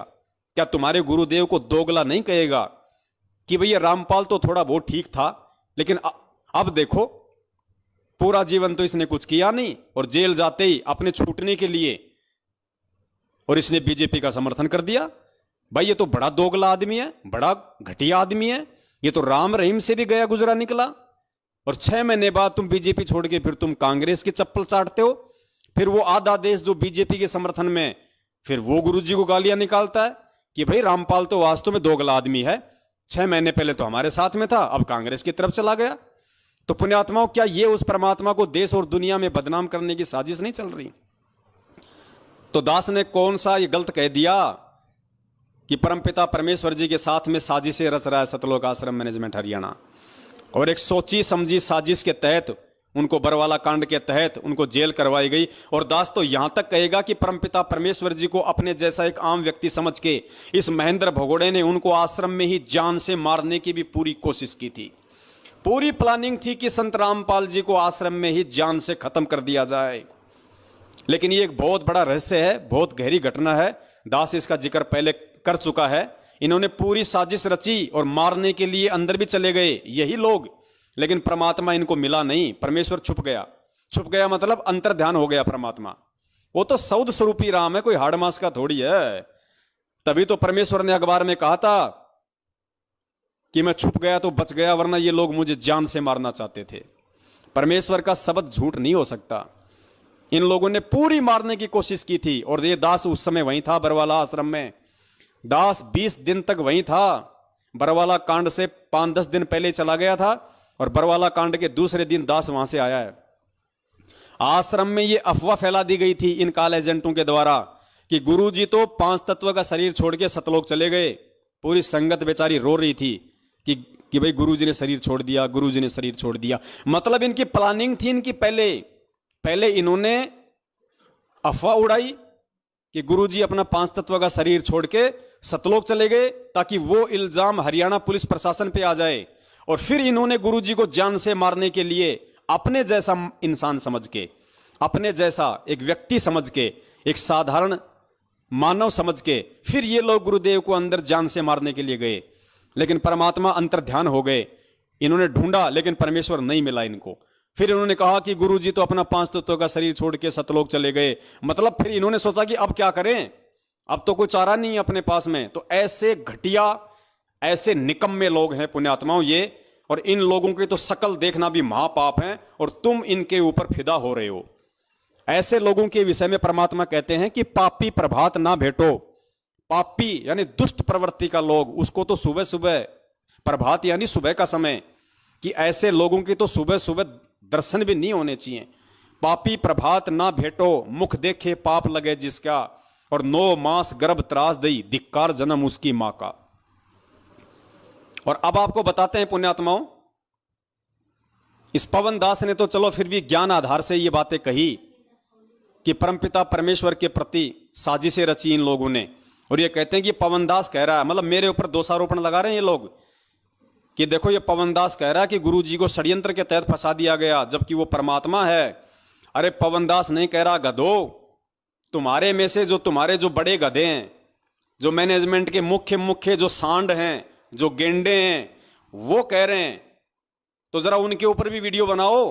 अगर तुम्हारी माँ ने तुम्हारे को दूध पिलाया है और अगर तुम एक बाप की औलाद हो, जिस भी व्यक्ति ने ये वीडियो बनाया है सतलोक आश्रम मैनेजमेंट हरियाणा वाले ने, अगर वो एक बाप की औलाद है और यदि मुझ पवन दास के ऊपर उसने वीडियो बनाने की हिम्मत की है, तो मध्य प्रदेश के स्टेट कोऑर्डिनेटर गेंडा स्वामी लठबाज विष्णु साहू के ऊपर भी वीडियो बनाओ, उस तेली के ऊपर भी वीडियो बनाओ। क्योंकि अब जो आप आगे सुनेंगे, मीडिया को इंटरव्यू देते हुए वो विष्णु तेली खुद कह रहा है कि हरियाणा सरकार ने हमारे गुरुजी को एक सोची समझी षड्यंत्र के तहत जेल में डाल दिया। सुनो इनके गेंडा स्वामी का इंटरव्यू, मध्य प्रदेश के स्टेट कोऑर्डिनेटर विष्णु साहू का। और पुण्यात्माओं फिर सवाल करना इन लोगों से जिन्होंने ये वीडियो देखा है कि भैया तुम तो पवन दास पे आरोप लगा रहे थे, उसने तो ज्ञान आधार से इस बात का स्पष्टीकरण दे दिया है, लेकिन ये जो तुम्हारा जो ये गेंडा स्वामी है, अब इसका क्या जवाब है? अब इसकी शिकायत नहीं लगाओगे? अब ये गुरुद्रोही नहीं होगा? सुनिए इस गेंडा स्वामी का इंटरव्यू। रामपाल जी महाराज जी करा सकते हैं और वही बंदी छोड़ है, इसलिए हम सभी भगत उनका बंदी छोड़ सदगुरु रामपाल जी महाराज के नाम से जयकारा लगाते हैं। दूसरी तरफ ये गुरुद्रोही कह रहे हैं कि सदगुरुदेव जी को षड्यंत्र के तहत फंसा दिया गया। सतगुरुदेव जी को षड्यंत्र के तहत फंसा दिया गया। सुनिए विष्णु साहू का इंटरव्यू। और हमारे साथ भी ऐसा ही हुआ है। हमारे गुरुजी ने यहाँ पर सबको बोला था, जितने भी संत महंत आचार्य है देश के अंदर विदेश के अंदर, सबको बोला कि आओ, अगर आप परमात्मा का कोई भी जानते हो तो मुझसे ज्ञान चर्चा करो। हमारे सदगुरुदेव का खुलासा किया, शास्त्र में बताया कि देखो यहाँ पर परमात्मा ऐसे मिलेगा, इस विधि से मिलेगा, और आप लोग जो कर रहे हो गलत साधना कर रहे हो, आप मुझसे शास्त्र कर। कोई भी गुरुजी शास्त्र करने को तैयार नहीं हुआ और उनकी दुकान बंद होते नजर आने लगी। सारे जितने भी संत महंत के अनुयायी थे वो उनको छोड़ हमारे गुरु से नाम दीक्षा लेने लगे। तो उन्होंने एक षड्यंत्र बनाकर एक सोची समझी साजिश के तहत हरियाणा सरकार के साथ मिलकर हमारे गुरुजी को षड्यंत्र के तहत जेल में डाल दिया गया। मगर एक बार फिर से सुनना पुण्यात्माओं, विष्णु साहू कह रहा है कि हमारे गुरुजी को इन नकली संतों ने हरियाणा सरकार के साथ मिलकर एक सोची समझी साजिश के तहत, एक षड्यंत्र के तहत जेल में डाल दिया गया। ध्यान से सुनना। फिर भी हम बोले कि परमात्मा है, परमात्मा में लीला करते हैं, और हम ये आपको गारंटी के साथ बोल सकते हैं कि हमारे सदगुरु जी आने वाले 5 से 6 महीने में जेल से बाहर आ जाएंगे और न्याय तो दास अपनी घर उसे शासन कर। कोई भी गुरुजी शासन करने को तैयार नहीं हुआ और उनकी दुकान बंद होते नजर आने लगी। सारे जितने भी संत महंत के अनुयायी थे वो उनको छोड़ हमारे गुरु से नाम दीक्षा लेने लगे। तो उन्होंने एक षड्यंत्र बनाकर एक सोची समझी साजिश के तहत हरियाणा सरकार के साथ मिलकर हमारे गुरुजी को षड्यंत्र के तहत जेल में डाल दिया गया। मगर फिर भी हम बोले कि परमात्मा है, परमात्मा में लीला करते हैं, और हम ये आपको गारंटी के साथ बोल सकते हैं कि हमारे सदगुरु जी आने वाले 5 से 6 महीने में जेल से बाहर आ जाएंगे और न्याय तो दास अपनी गर्दन कटवा देंगे। तो पुण्यात्माओं, दास ने तो अपना स्पष्टीकरण ज्ञान आधार से आपको दे दिया है जो इन लोगों ने छुपाया और आप लोगों को सच्चाई नहीं बताई, और उल्टा मुझ दास पे एक छोटा सा दोष लगा दिया कि ये पवन दास तो गुरुजी को परमात्मा नहीं मानता और कह रहा है कि परमात्मा को षड्यंत्र के तहत फंसा दिया। अब ये विष्णु साहू, ये गेंडा स्वामी, मध्य प्रदेश का स्टेट कोऑर्डिनेटर, गाड़ीबाज, लठबाज विष्णु तेली, अब इससे जवाब लेने की हिम्मत क्या ये वीडियो बनाने वाला करेगा? क्या इस सतलोक आश्रम मैनेजमेंट हरियाणा वालों की माताओं ने उनको इतना दूध पिलाया है जो इस 140 किलो के गेंडा स्वामी से सवाल कर सके? करेंगे ये लोग सवाल? जिंदगी में नहीं करेंगे। ये कॉल एजेंट हैं भाई, आपस में मिलके अपनी दुकान चला रहे हैं, अपना धंधा चला रहे हैं। इनकी प्रार्थनाएं कहीं नहीं जाती, ये गुरुद्रोही नहीं होते। यहां तो जैसे हमारे पूज्य गुरुदेव जी कहते हैं कि निरंजन धन तेरा दरबार, यहां तनिक न न्याय विचार, झूठों को तो साचा बतावे, ओ साचों को तो झूठा बतावे, झूठों का एतबार, निरंजन धन तेरा दरबार। तो पुण्यात्माओं, पवन दास अगर गाली खाए तो गुरुद्रोही, और इनका वर्ल्ड कोऑर्डिनेटर देशराज अगर मुंह में मूतने की गाली दे तो वो गुरुमुखी। पवन दास अगर जानवरों की तरह इनके सारनामियों से पिटे तो गुरुद्रोही, और इनके सारनामी देशराज, दिल्ली वाला परवेश, कुरुक्षेत्र वाला रमेश चंद्र चहल, बसंत सैनी का भाई रूपदास, अगर इस दास को लठों से मारें तो वो परम भगत। तो पुण्यात्माओं, ये काल भगवान का लोक है, यहां पे ऐसा ही होता है। गुरुजी कहते हैं ना कि मालिक की वाणी है कि वैश्या ओडे मूल मूल खासा और गल मोतियों के हार, और पतिव्रता को मिले न खादी सूखा निरस आहार, निरंजन धन तेरा दरबार। पुण्यात्माओं, ये काल भगवान का लोक है। जब हमारे सतवादी परमात्मा को इन नालायकों ने अपनी साजिशों के तहत, अपने षड्यंत्रों के तहत, अपनी सोची समझी और घटिया मनवस हरकतों के तहत, अपनी अय्यासियों के तहत बरवाला कांड करवा के ऐसे ऐसे घटिया आचरणों से आज ये उनको देश और दुनिया में बदनाम कर रहे हैं। तो पुण्यात्माओं, ये आप और हमें कहाँ छोड़ने वाले हैं? इन्होंने उस परम संत को तो देशद्रोही घोषित करवा दिया और इस 2 कौड़ी के जीव पवन दास को गुरुद्रोही घोषित करवा दिया, ताकि संगत में आराम से अपना धार्मिक धंधा कर सके, कोई बोलने वाला ही ना बचे। लेकिन शायद इसको पता नहीं कि ना तो कभी वो परम संत टूटता है ना झुकता है। वो जिस मकसद को लेके इस पृथ्वी पे प्रकट होता है उसको पूरा करके जाता है। कोई माई का बाप इसी किस ब्रह्मांड में उसको रोकने वाला नहीं है। और जिस अपने बच्चे के सिर पे वो परम संत हाथ रख दे, फिर उस बच्चे को कोई माई का लोल संगत में रोकने वाला नहीं है।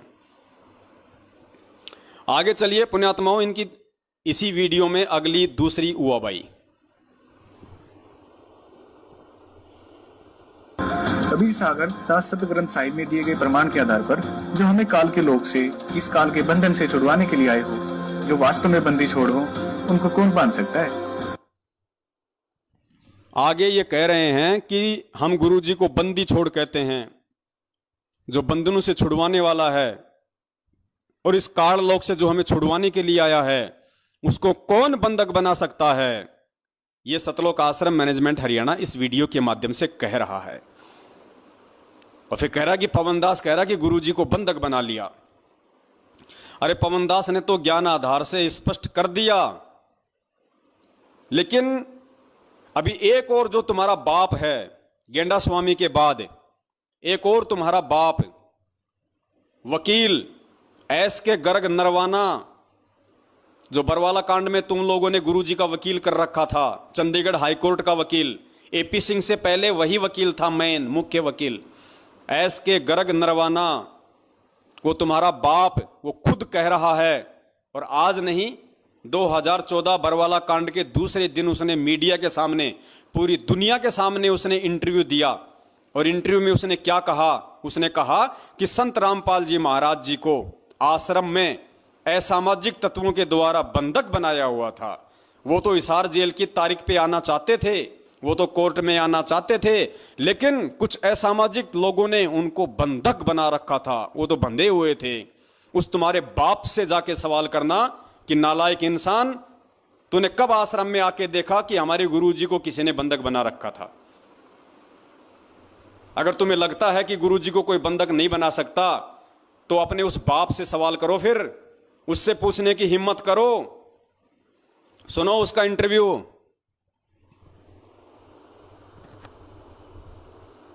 संत रामपाल को आज पंजाब और हरियाणा का हाईकोर्ट में पेश किया गया और हमारे साथ संत रामपाल के वकील हैं जी। नरवाना जी, आज क्या हुआ है हाईकोर्ट में आपके आज संत रामपाल जी खुद पर्सनली कोर्ट में पेश हुए हैं और उनको पुलिस ने पेश किया है। और संत जी ने ये कहा है कि मैं तो खुद बंधक बना हुआ था, मैं क्या करता, मेरी मजबूरी थी, इसलिए मैं कोर्ट में नहीं आ सका। मैं बीमार जरूर हूँ, परंतु बीमार के होते हुए भी मैं कोर्ट में आता। किसने बंधक बनाया था उनको? कुछ लोग थे वहाँ पर, हजारों लोग थे, वो कहने लगे तुमने नहीं जाना, इनको रोका हुआ था। अब पुलिस ने जब इनको छुड़ाया तो ये डायरेक्ट एम्बुलेंस में पुलिस इनको कोर्ट में ले। और कितनी देर से बंधक थे वो? ये तो अब जब से ये झगड़ा चल रहा है ना, तब से बंद की थे, 15-16 दिन से शायद। अब बताओ, ये तुम्हारा बाप पूरी दुनिया के सामने सरेआम चिल्ला रहा है कि संत रामपाल जी महाराज जी को कुछ लोगों ने आश्रम में बंधक बना रखा था। अगर वो बंधक ना होते तो वो तो इशारे की तारीख पे आने को तैयार थे। बताइए साहब। और ये भी कह रहा है कि फिर जाके उनको पुलिस ने छुड़वाया। जिस पुलिस पे तुम आरोप लगा रहे हो, जिस पुलिस के ऊपर तुम्हारा ये गेंडा स्वामी, ये विष्णु साहू मध्य प्रदेश वाला अभी 2 मिनट पहले कह रहा था कि संतों के साथ मिलके हरियाणा सरकार ने हमारे गुरुजी को षड्यंत्र के तहत फंसाया है। अरे उसी सरकार ने, ये तुम्हारा वकील कह रहा है, खुद तुम्हारा वकील कह रहा है कि उसी प्रशासन ने संत रामपाल जी महाराज जी को जाके छुड़वाया। तो गधो, तुम कौन से प्रशासन पे तुम इल्जाम लगा रहे हो? और सवाल करने तो अपने बाप से करो ना, इससे वकील से करो। अब अगर तुम्हारी हिम्मत है तो इससे करो कि भैया तेरे को किसने बताया उनको बंधक बना रखा था? वो तो बंदी छोड़ है, वो तो परमात्मा है, उनको कौन बंधक बना लेगा? और जब वो मीडिया वाली पूछ रही है कि उसको बंधक बनाने वाले लोग कौन थे, तो ये तुम्हारा बाप, ये तुम्हारे टुकड़ों पे पलने वाला, तुमने जो पैसों की जो बोरियां दी है ना इनको अपने बचाव के लिए और गुरुजी को फंसाने के लिए। अब ये कह रहा है, लो अब इससे जवाब। ये कह रहा है कि कुछ लोग थे वहां पे। अरे कौन लोग थे वकील साहब वहां पे? आपकी आंखें फूटी पड़ी हैं क्या? कौन लोग थे वहां पे जो बंधक बना रखा था? कौन थे? आश्रम में कौन घुस जाएगा? आश्रम में तो ऑलरेडी ये गुंडा पार्टी थी, राष्ट्रीय समाज सेवा समिति। इतने बड़े गुंडे ऑलरेडी आश्रम में थे। इन गुंडों के रहते रहते, और बताओ बाहर से कौन आदमी, किसकी हिम्मत होगी जो जाके संत रामपाल जी को बंधक बना लेगा? इन गुंडों के रहते सहते। लेकिन ये वकील साहब नाम लेने से डर रहे हैं। क्यों? क्योंकि वकील साहब की चारों जेब इन्होंने पहले ही नोटों से भर दी। अरे वकील किसने किया? सतलोक आश्रम मैनेजमेंट हरियाणा ने। तो वकील भाई साहब किसकी भाषा बोलेगा? वकील किसका बचाव करेगा? अगर ये वकील अगर सही होता, अगर ये वकील ही सही होते, ये मैनेजमेंट ही अगर सही होता तो बरवाला कांड नहीं होता। और अगर ये वकील सही होते तो ये नालायक इतनी बड़ी झूठ नहीं बोलते। ये सीधा सीधा बोलते कि साहब संत रामपाल जी महाराज जी का कोई दोष नहीं है, उन्होंने किसी प्रकार से ना कोई भीड़ जमा की है, ना किसी को कमांडो बनाया है। आश्रम में राष्ट्रीय समाज सेवा समिति नाम का एक संगठन था जिन्होंने मनमानी हरकतें करके संत जी को इशारे की तारीखों पर जाने से रोका, उनको बंधक बनाया। और जिसके बावजूद ये पुलिस का और भक्तों का झगड़ा हुआ जिसमें 5 भक्तों की मौत हुई, जिसका जिम्मेदार संत रामपाल जी महाराज नहीं बल्कि राष्ट्रीय समाज सेवा समिति नाम का गैर जिम्मेदार संगठन है। यह है असली दोषी। इन दोषियों को पकड़ा जाए, इन भगोड़ों को पकड़ा जाए जिनमें उनका भाई मुख्य है। अगर यह बात वो वकील अगर कोर्ट में बोलता तो कब से परमात्मा बाहर होते, आज कब से परमेश्वर बाहर होते। लेकिन ये क्यों बोलेगा भाई? वकील का काम तो पैसे खाने का होता है ना, ये तो इसका धंधा है। अरे डॉक्टर कभी चाहेगा कि दुनिया स्वस्थ हो जाए और वकील कभी चाहेगा कि दुनिया के मुकदमे जो है सुलझ जाएं। वकील तो खाता ही पैसा इन मुकदमों के पीछे, तारीखों पे तारीखें दिलवा के, तारीखों पे तारीखें दिलवा के, उल्टे सीधे बयानबाजी करके मुकदमों को लंबा खींच के, यही तो कर रहे हैं पिछले 7 साल से ये वकील। ये वकील ही अगर ढंग के होते, वकील ही अगर इस सच्चे होते तो केस का कब का फैसला हो जाता। तो पुण्यात्माओं, ये बहुत बड़ी साजिश, ये बहुत बड़ा षड्यंत्र इन काल एजेंटों के द्वारा बरवाला कांड से पहले ही सोच समझ के पूरा तैयार कर लिया गया था। तो भाई अब इन वकीलों से करो सवाल कि बंदी छोड़ को बंधक किसने बना रखा था। ये पूरी दुनिया के सामने कह रहा है, इससे करो सवाल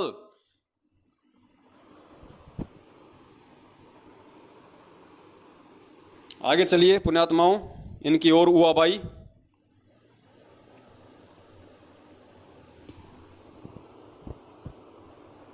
वास्तव में ये काल के दूत हैं। यह बात हमें सदगुरुदेव जी ऑडियो के माध्यम से बता चुके हैं और इनको गुरुद्रोही घोषित कर चुके हैं। लेकिन ये गुरुद्रोही यह बात स्वीकार करने को तैयार ही नहीं है कि यह आवाज संत रामपाल जी महाराज की ही है।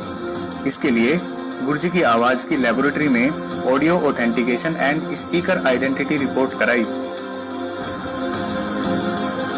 तथा गुरु जी की हैंडराइटिंग की भी जांच कराई, जिसमें यही बात सामने आई कि आवाज भी संत रामपाल जी महाराज की है, वह पत्र की राइटिंग भी संत रामपाल जी महाराज की ही है। लेकिन इन्होंने इस सच को स्वीकार करने से ही इनकार कर दिया। अपने आत्माओं ये कह रहे हैं कि जो हिसार जेल की जो ऑडियो बता के ये लोग संगत में डालते हैं, तो ये कह रहे हैं कि ये गुरुद्रोही अर्थात ये सत्सेवक अर्थात ये पवनदास कहता है कि ये ऑडियो गुरुजी की नहीं है, ये आवाज गुरुजी की नहीं है। तो देखो भक्तों, हमने बेंगलोर की लेबोरेटरी में जांच करवाई है और लेबोरेटरी ने साबित कर दिया कि ये आवाज संत रामपाल जी महाराज जी की है। पुण्यात्माओं, यहाँ पे 2 पॉइंट हैं, क्योंकि ज्ञान आधार की भक्ति है, आपने तत्व ज्ञान आधार से सोचना पड़ेगा, निर्णय लेना पड़ेगा। परम पिता परमेश्वर जी की आवाज को दुनिया की कौन सी लेबोरेटरी है जो चेक कर देगी? जो परमेश्वर सौद स्वरूपी है, उसकी आवाज को दुनिया की कौन सी लेबोरेटरी चेक कर देगी? वो लेबोरेटरी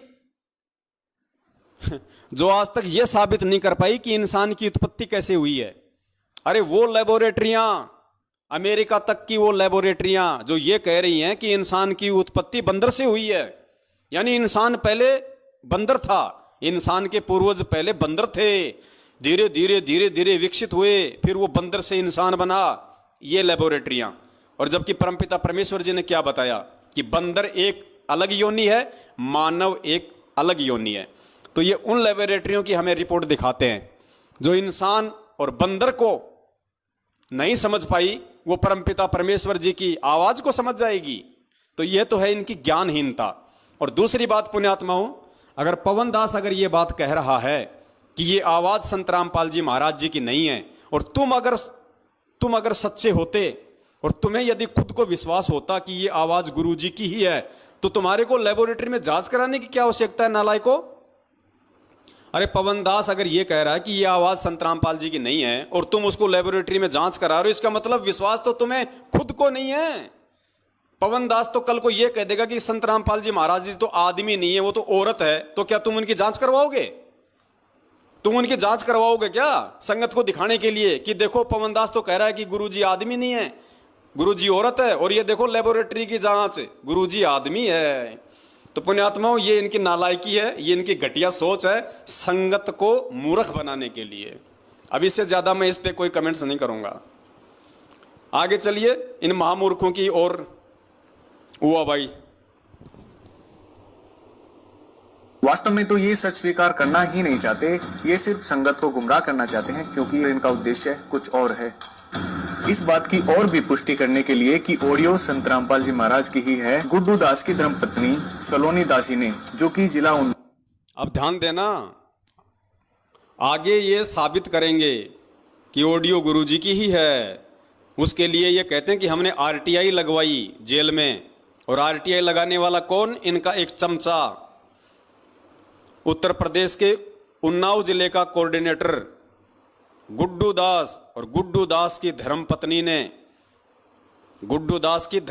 ने, ये वीडियो में पता नहीं आपको साफ दिखाई देगा या नहीं देगा, गुड्डू दास की धर्मपत्नी ने आरटीआई लगाई ऑडियो के लिए, और ऑडियो का जवाब, उसका आरटीआई का जवाब क्या आया? पुण्यात्माओं, आपने छोटी छोटी चीजों को समझना पड़ेगा। अब दास आपको दिखाएगा, पहले आप ये सुनना पूरा। गुड्डू दास की धर्मपत्नी सलोनी दासी ने, जो कि जिला उन्नाव उत्तर प्रदेश की रहने वाली है, सलोनी दासी ने Right to Information Act 2005 under the section 6(1) के तहत जानकारी प्राप्त की, जिसमें जानकारी कुछ इस तरह से मांगी गई और जवाब जिसमें जानकारी कुछ इस तरह से मांगी गई। अर्थात ये जो सलोनी दासी है, गुड्डू दास की पत्नी, इसने आरटीआई से जो सवाल किए थे, वो सवाल क्या थे? सवालों पे गौर करना आप। जो जानकारी मांगी गई वो कुछ इस प्रकार थी। किस प्रकार थी? ध्यान से सुनना। जानकारी कुछ इस तरह से मांगी गई और जवाब इस तरह से आए। पहला सवाल था कि क्या संत रामपाल जी महाराज को जेल नियमानुसार घर वालों से फोन पर बात करने की अनुमति है? पहला सवाल क्या था? क्या संत रामपाल जी महाराज को जेल से घर वालों से बातचीत करने की अनुमति है? ये नहीं लगाई, ये नहीं पूछा कि क्या संत रामपाल जी महाराज हिसार जेल से अपने घर वालों से बात करते हैं या नहीं, ये नहीं पूछा। क्या पूछा? क्या संत रामपाल जी महाराज जी को जेल से अपने घर वालों से बात करने की अनुमति है? तो अनुमति है या नहीं है, उसका जवाब आगे से आया कि अनुमति है। ध्यान से सुनना इनका सवाल पुण्यात्माओं, कैसे मूर्ख बनाते हैं ये लोग आपको। अगर ऑडियो हिसार जेल से आ रही है या गुरुजी की है तो इनको ये पूछना चाहिए था, क्या संत रामपाल जी महाराज जी हिसार जेल से अपने घर वालों से बात करते हैं? सवाल तो ये करना चाहिए था, लेकिन सवाल क्या किया इन्होंने? क्या संत रामपाल जी को हिसार जेल से अपने घर वालों से बातचीत करने की अनुमति है? तो उन्होंने बोल दिया हाँ साहब अनुमति है। कि क्या संत रामपाल जी महाराज को जेल नियमानुसार घर वालों से फोन पर बात करने की अनुमति है? जवाब आया हाँ। दूसरा सवाल था, अगर है तो कितने मिनट की अनुमति है? दूसरा सवाल क्या है?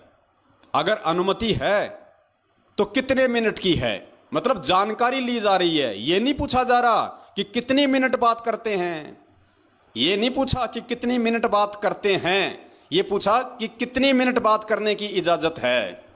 तो वो तो कहेंगे भैया 5 मिनट की है इजाजत। सुनो, जवाब आया हाँ। दूसरा सवाल था, अगर है तो कितने मिनट की अनुमति है? जवाब आया 5 मिनट। तीसरा और आखिरी सवाल था कि महीने में कितने दिन बात करने की अनुमति है? तीसरा सवाल क्या किया कि महीने में उनको बात करने की कितने दिन की अनुमति है। यह नहीं पूछा कि वो महीने में कितने दिन बात करते हैं। अगर ये पूछ लेते तो असली जवाब आ जाता। वो कहते थे भैया कोई बातचीत नहीं होती है, कोई किसी प्रकार का उनका फोन वगैरह नहीं होता। लेकिन इन्होंने संगत को मूर्ख बनाने के लिए सवाल ही उस तरीके से पूछे हैं कि संगत के दिमाग में ये बात आएगी नहीं। अरे संगत के दिमाग में बात नहीं आएगी तो क्या परमात्मा के बच्चे भी संगत की तरह अंधे हैं? परमेश्वर ने किस लिए खड़ा किया हुआ है? तुम्हारे पाखंडों की, तुम्हारे षड्यंत्रों की पोल खोलने के लिए तो खड़ा किया हुआ है। तो पुण्यात्माओं, ये तो इनका सवाल जवाब का तरीका है आरटीआई का, ताकि संगत भी मूर्ख बनी रहे और सच्चाई भी सामने ना आ जाए। 5 मिनट। तीसरा और आखिरी सवाल था कि महीने में कितने दिन बात करने की अनुमति है? जवाब आया प्रतिदिन। भक्तों, इतना प्रमाण देखने के बाद भी अगर ये लोग सच को स्वीकार नहीं करते तो इनका दुर्भाग्य होगा। एक कहावत है कि सोए हुए को जगाया जा सकता है, लेकिन जागे हुए को नहीं जगाया जा सकता।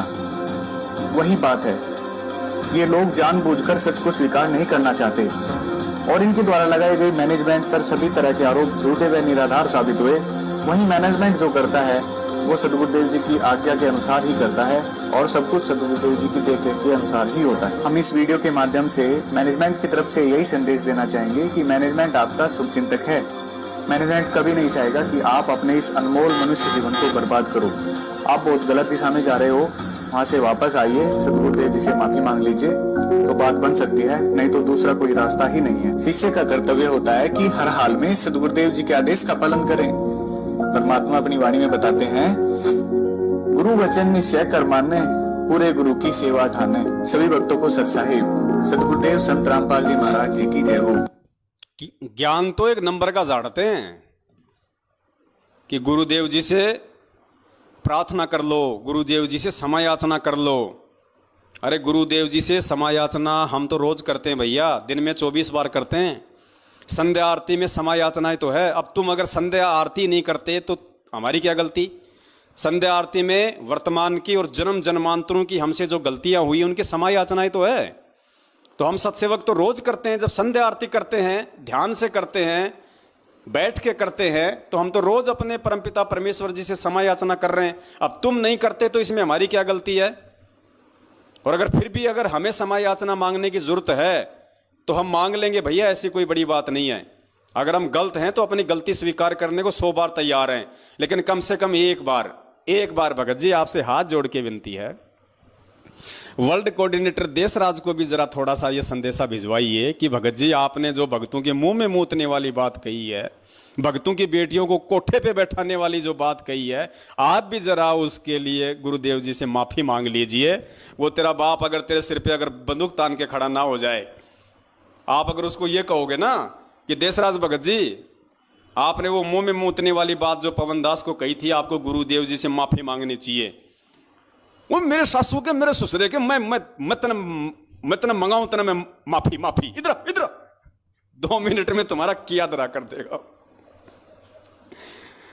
उसके बाद में सुरेश दास धनाने वाला, गुरुजी के सगे चाचे का लड़का, जिसने मुझ पवन दास को कैसी कैसी माँ की गालियां दी, उससे कहिए थोड़ा सा कि सुरेश भगत जी आपने जो पवन दास को माँ बहन की गालियां दी है, आप उसके लिए थोड़ा गुरुजी से क्षमा याचना कर लीजिए। तो वो क्या कहेगा पता है? पिटेगा के तारू तेरा जाम जानता को नहीं मने जाम तारू तेरा, माफी मांग ले, क्यों कर माफी मांगो। तो उसके बाद में पुण्यात्माओं और कौन कौन है महापुरुष? हाँ, गेंडा स्वामी, मध्य प्रदेश का स्टेट कोऑर्डिनेटर, 125 किलो वजनी, उसको कहिए कि विष्णु भगत जी आपने जो सन 2016 में जब पवन दास वहां पे लोगों को सच्चाई बताने के लिए गया और आप अपनी पूरी गुंडा टीम को लेके उसके ऊपर धावा बोल देते हैं, उसको लठों से मारते हैं, आप गुरुजी से क्षमा याचना कर लीजिए। तो वो क्या कहेगा? वो क्या कहेगा फिर? वो तो उसके सामने जाएगा तभी पता चलेगा वो क्या कहेगा। वो 5.5 किलो का हाथ जब तेरे ऊपर पड़ेगा ना मेरी तरह, जब तेरे समझ में आएगा उसको माफी मांगने के लिए बोलना चाहिए था कि नहीं बोलना चाहिए था। और एक वो अमित महेंद्र भगोड़े का सुपुत्र जो पवन दास को माँ बहन की गालियां देता है, उसको बोलो कि अमित भगत जी आप भी जरा गुरुजी से माफी मांग लो। वो कहेगा मेरी सासू के तेरी नाशान तोड़ूंगा, मेरी सासू के तेरी नाशान तोड़ूंगा। तब आपको पता चलेगा भगत जी माफी मांगना क्या होता है। और सत्सेवकों को चाहे गाड़ी निकाल दो, चाहे सत्सेवकों के तुम चाहे लठ मार दो, चाहे सत्सेवकों को कुछ भी बोल दो, बेचारे सुन लेते हैं, गाय हैं बेचारे परमात्मा की।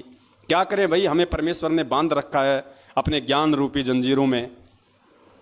लेकिन ये तो खुले सांड हैं, इनको बोल के देखना कभी। और भी बहुत सारे लोग हैं, कितनों के नाम गिनाएं। तो पुण्यात्माओं, और एक वो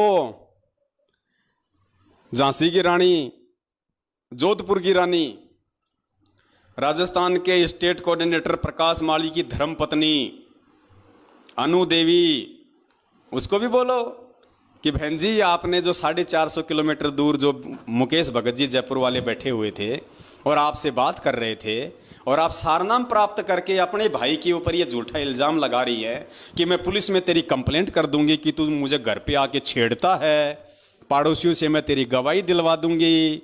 तो बहन जी आप भी गुरुजी से क्षमा याचना कर लो। वो क्या कहेगी? वो क्या कहेगी?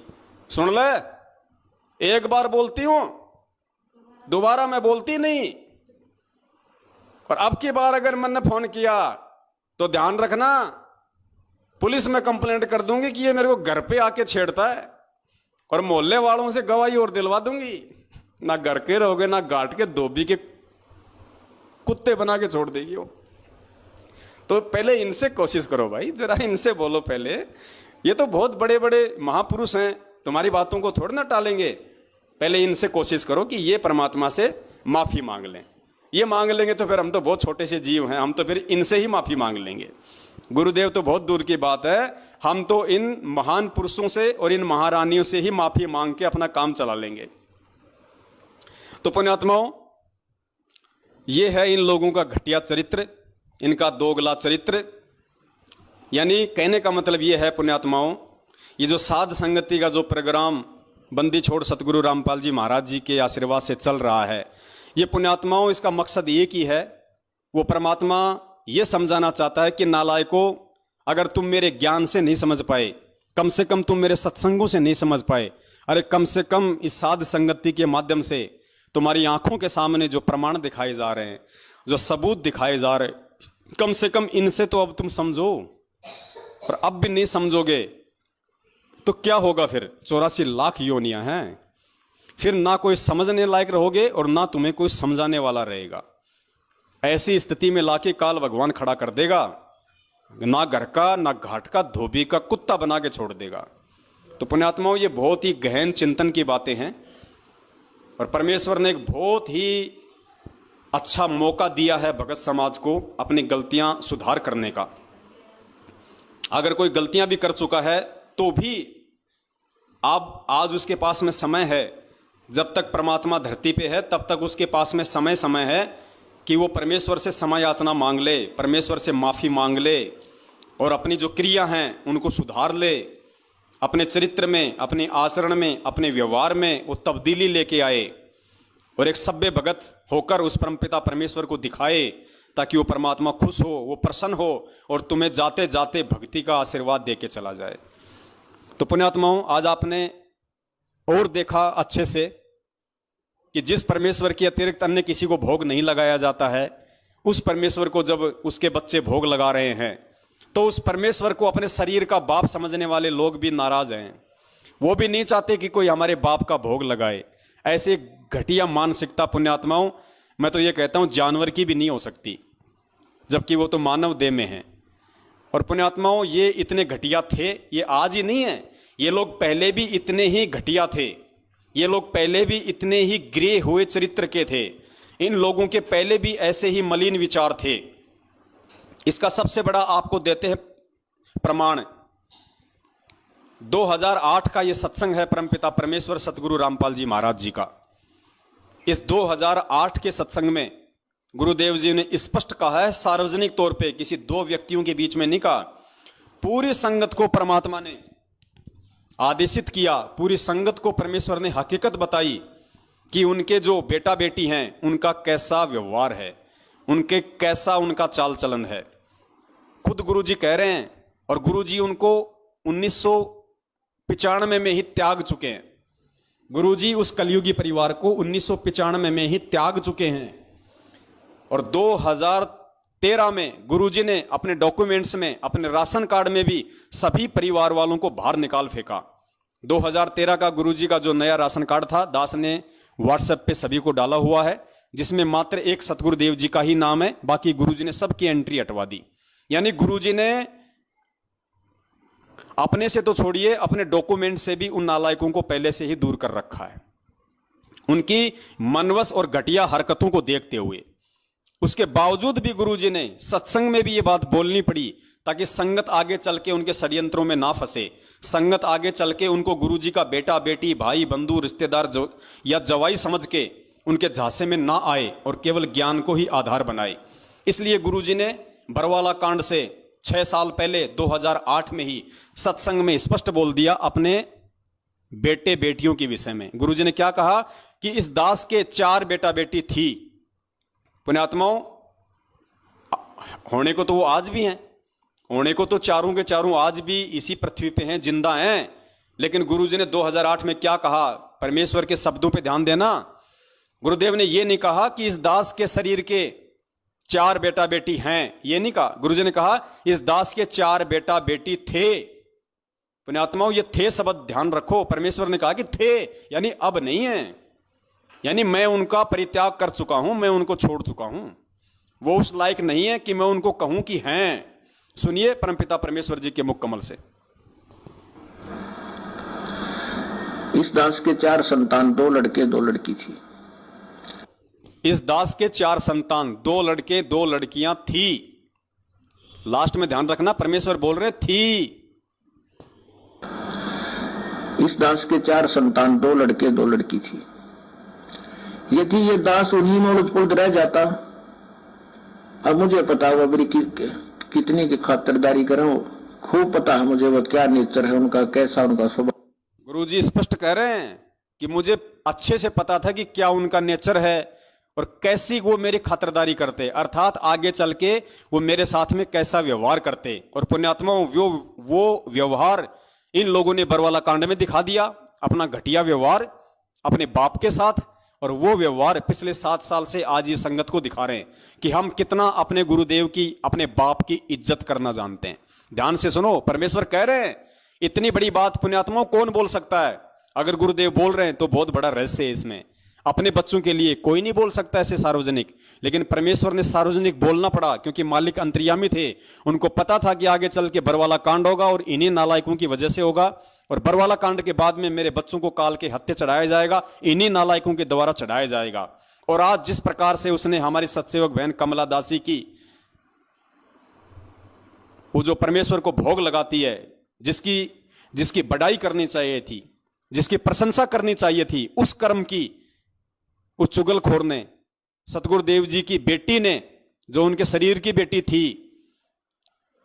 लीलामय तरीके से उनकी कलयुगी बेटी, उसने कैसी घटिया हरकत की है। उसी परमेश्वर से प्रार्थना लगा दी, शिकायत कर दी, जिस परमेश्वर का उसकी बेटी भोग लगा रही है। तो पुण्यात्माओं, सतगुरु रामपाल जी महाराज जी की असल मायने में असली बेटी कौन हुई? वो चुगलखोर और शिकायत करने वाली, या अपने गुरुदेव को अपना परमात्मा मान के उनको भोग लगाने वाली? ये ज्ञान आधार की बात है। ये भी नहीं समझोगे तो जिंदगी में नहीं समझ पाओगे फिर। तो सुनो, पूज्य गुरुदेव जी खुद कह रहे हैं उसी मंजू के लिए और उसी अपने बेटों के लिए कि इस दास के 4 संतान थी, 2 लड़के 2 लड़की, और दास को अच्छे से पता है कि वो मेरी कैसी खातिरदारी करते, क्या उनका नेचर है, क्या उनका व्यवहार है। ध्यान से सुनो। इस दास के 4 संतान, 2 लड़के 2 लड़की थी। यदि ये दास उन्हीं में उलझ पुलझ रह जाता, अब मुझे पता हुआ मेरी कितनी की खातिरदारी करें, खूब पता है मुझे वह क्या नेचर है उनका, कैसा उनका स्वभाव और क्या करते। एक बाप कह रहा है अपनी बेटी के बारे में कि मुझे पता है मेरी बेटी का क्या नेचर है, क्योंकि परमात्मा यहां 4 का जिक्र कर रहे हैं कि 4 संतान थी, तो 2 लड़के हैं, 2 लड़कियां, तो 2 लड़कियों में एक लड़की आ गई मंजू। तो गुरुजी अपनी बेटी के बारे में कह रहे हैं कि मुझे उसके भी नेचर का पता है। तो पुण्यात्माओं, ये काल की एजेंटनी नहीं तो और क्या है? और कैसे समझाएगा परमात्मा? क्या सीना फाड़ के दिखाएगा अब तुम्हें कि ये मेरी बेटी नहीं, ये काल भगवान की भेजी हुई एजेंट है? जैसे धर्मदास जी के परिवार में काल ने मृत्यु अंध नाम का दूत भेज दिया था उसके पुत्र नारायण दास के रूप में, ऐसे ही ये जो मंजू है ये काल की एजेंटनी है, एजेंटनी। 4 संतान परमात्मा की काल के एजेंट हैं, उनका भाई, उनके रिश्तेदार। पुण्यात्माओं, परमात्मा इससे ज्यादा और क्या बताएगा? यदि ये दास उन्हीं में उलझ पुलझ रह जाता, अब मुझे पता हुआ मेरी कितनी की खातिरदारी करें, खूब पता है मुझे वह क्या नेचर है उनका, कैसा उनका स्वभाव और क्या करते। अब परमात्मा के चरणों में आया हूं, मेरे लाखों चेले बेटा बेटी हो गए। अब एक को कहता हूं जल लाना, 10 खड़े हो जाते हैं। पुण्यात्मा, विचार करना, गुरुजी जिन्हें हम उनके संतान कहते हैं, उनके लिए तो परमात्मा क्या कह रहे हैं कि इस दास के 4 बेटा बेटी थे, और संगत के लिए क्या कह रहे हैं परमात्मा कि अब इस दास के लाखों बेटा बेटी हैं। यानी आप और हमें, हम जो नाद वाले हैं, हम जो वचन के उनके पुत्र और पुत्रियां हैं, उनको परमेश्वर कह रहे हैं कि वो मेरे बेटा बेटी हैं। और जो मंजू, अंजू, नरेंद्र, बीरेंद्र, क्या क्या नाम है उनका नालायकों का, मनोज और बीरेंद्र, उनके लिए परमात्मा कहते हैं कि वो थे, अब नहीं है, अब उनको काल ने हर लिया, अब वो काल के बेटा बेटी हैं, मेरे नहीं है। कितनी की खातिरदारी करें, खूब पता है मुझे वह क्या नेचर है उनका, कैसा उनका स्वभाव और क्या करते। अब परमात्मा के चरणों में आया हूं, मेरे लाखों चेले बेटा बेटी हो गए। अब एक को कहता हूं जल लाना, 10 खड़े हो जाते हैं। ये क्या कारण है? क्योंकि मैंने परमात्मा की भक्ति का रटना लाई, और उस भक्ति की शक्ति से इन बच्चों में इतनी श्रद्धा बन गई, जब हाथों पर रखूं अपने गुरुदेव को। अब गुरुजी कह रहे हैं कि एक को कहता हूं कि भाई एक गिलास पानी का लाना, तो गुरुजी कह रहे हैं कि 10 जने लेके खड़े हो जाते हैं। अब पुण्यात्माओं, एक बात बताओ, कल को यदि गुरुजी के अलावा कोई और भगवान होता यहां पे, जिस कबीर जी की आप लोग फोटो का जो प्रकट दिवस मनाते हो, अगर वो कबीर जी भी होते अगर साक्षात, और अपने गुरुजी भी यहां पे सत्संग कर रहे हैं, और कल को अगर कोई अपने गुरुजी किसी भगत को कहें या उस कमला बहन को कहें कि बेटी एक गिलास जरा पानी का पिलाना, और वो बहन अपने पिताजी को एक गिलास पानी का लाके देती है, और कोई इस नालायक को कहे, मंजू को, कि देख रे वो कमला तो गुरुजी को पानी पिला रही है, शिकायत लगाई इसकी कबीर जी से।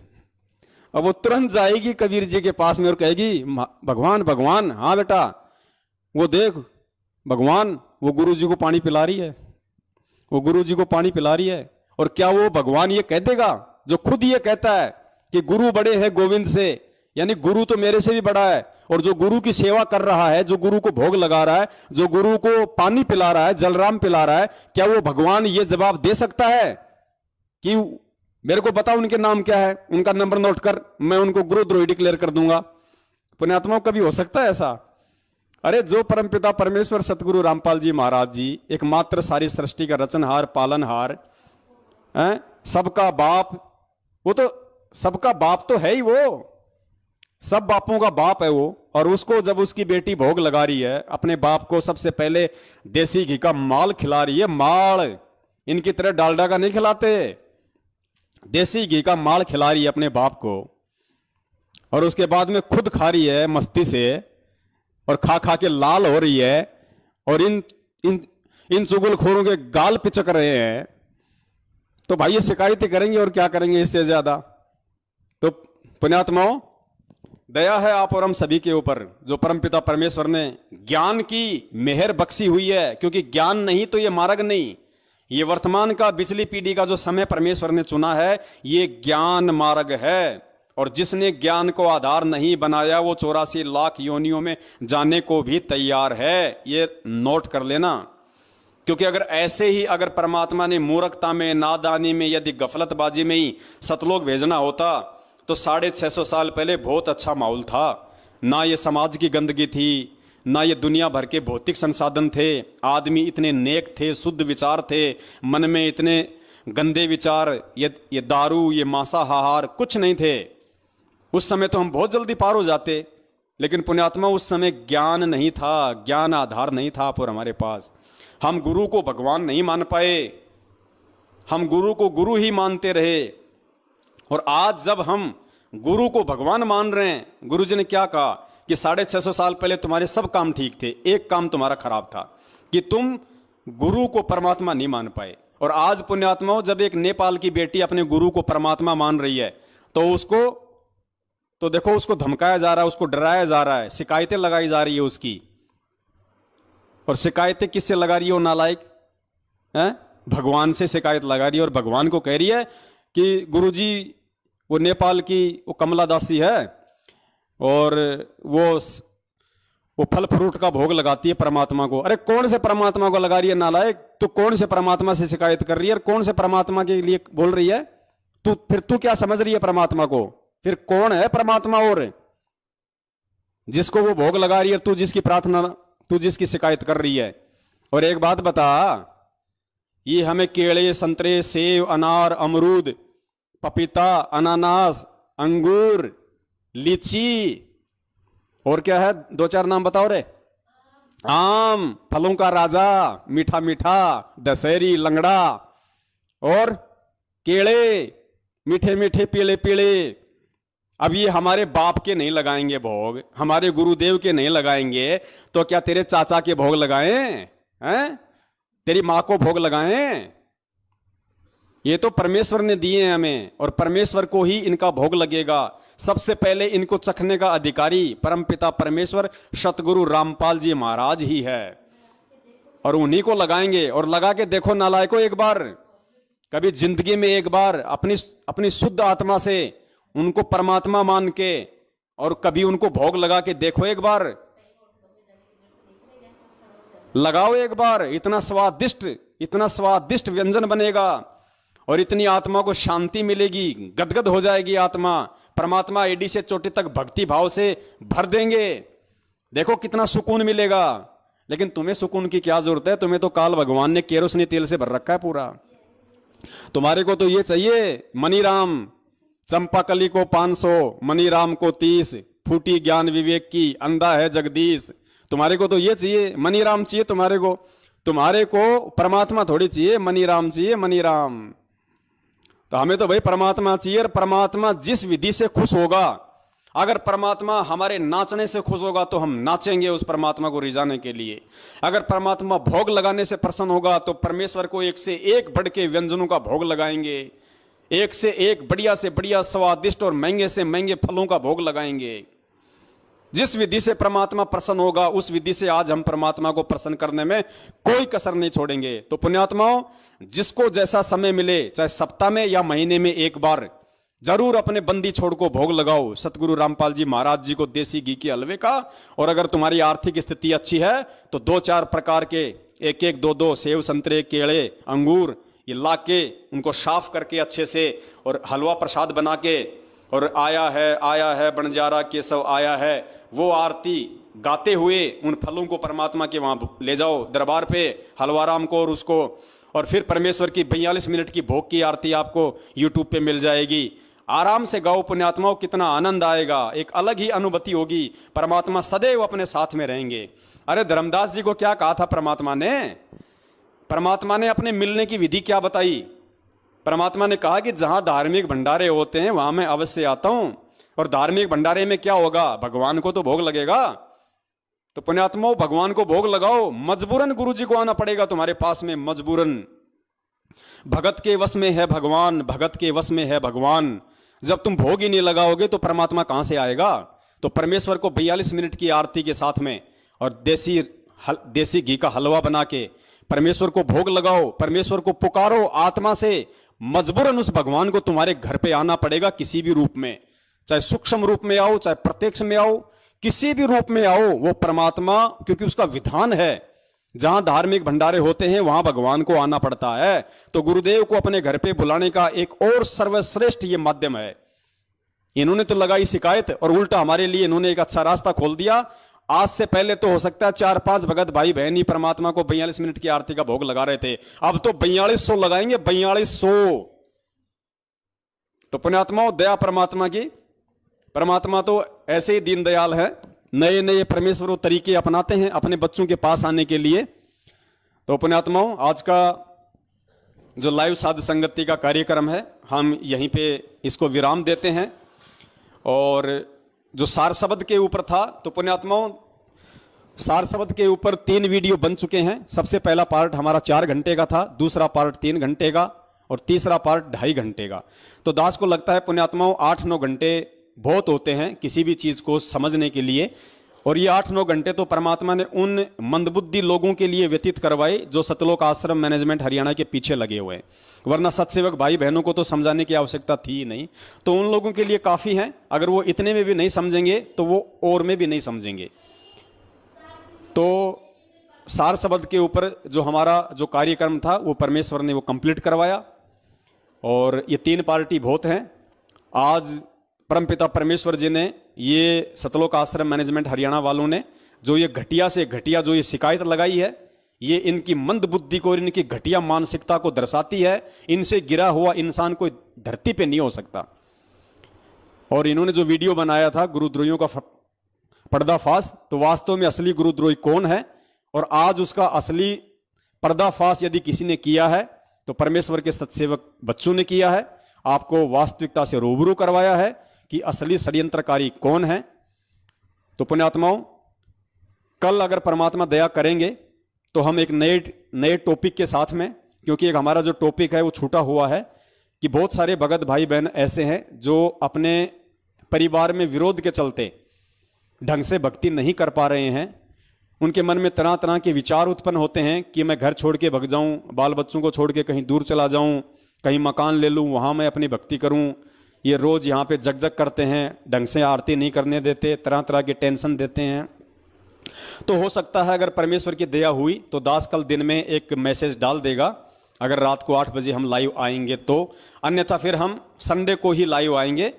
और हमारा जो एक बहुत ही महत्वपूर्ण जो टॉपिक था नित्य नियम का सरलार्थ, उसका केवल अभी तक हम एक ही पार्ट बना पाए हैं।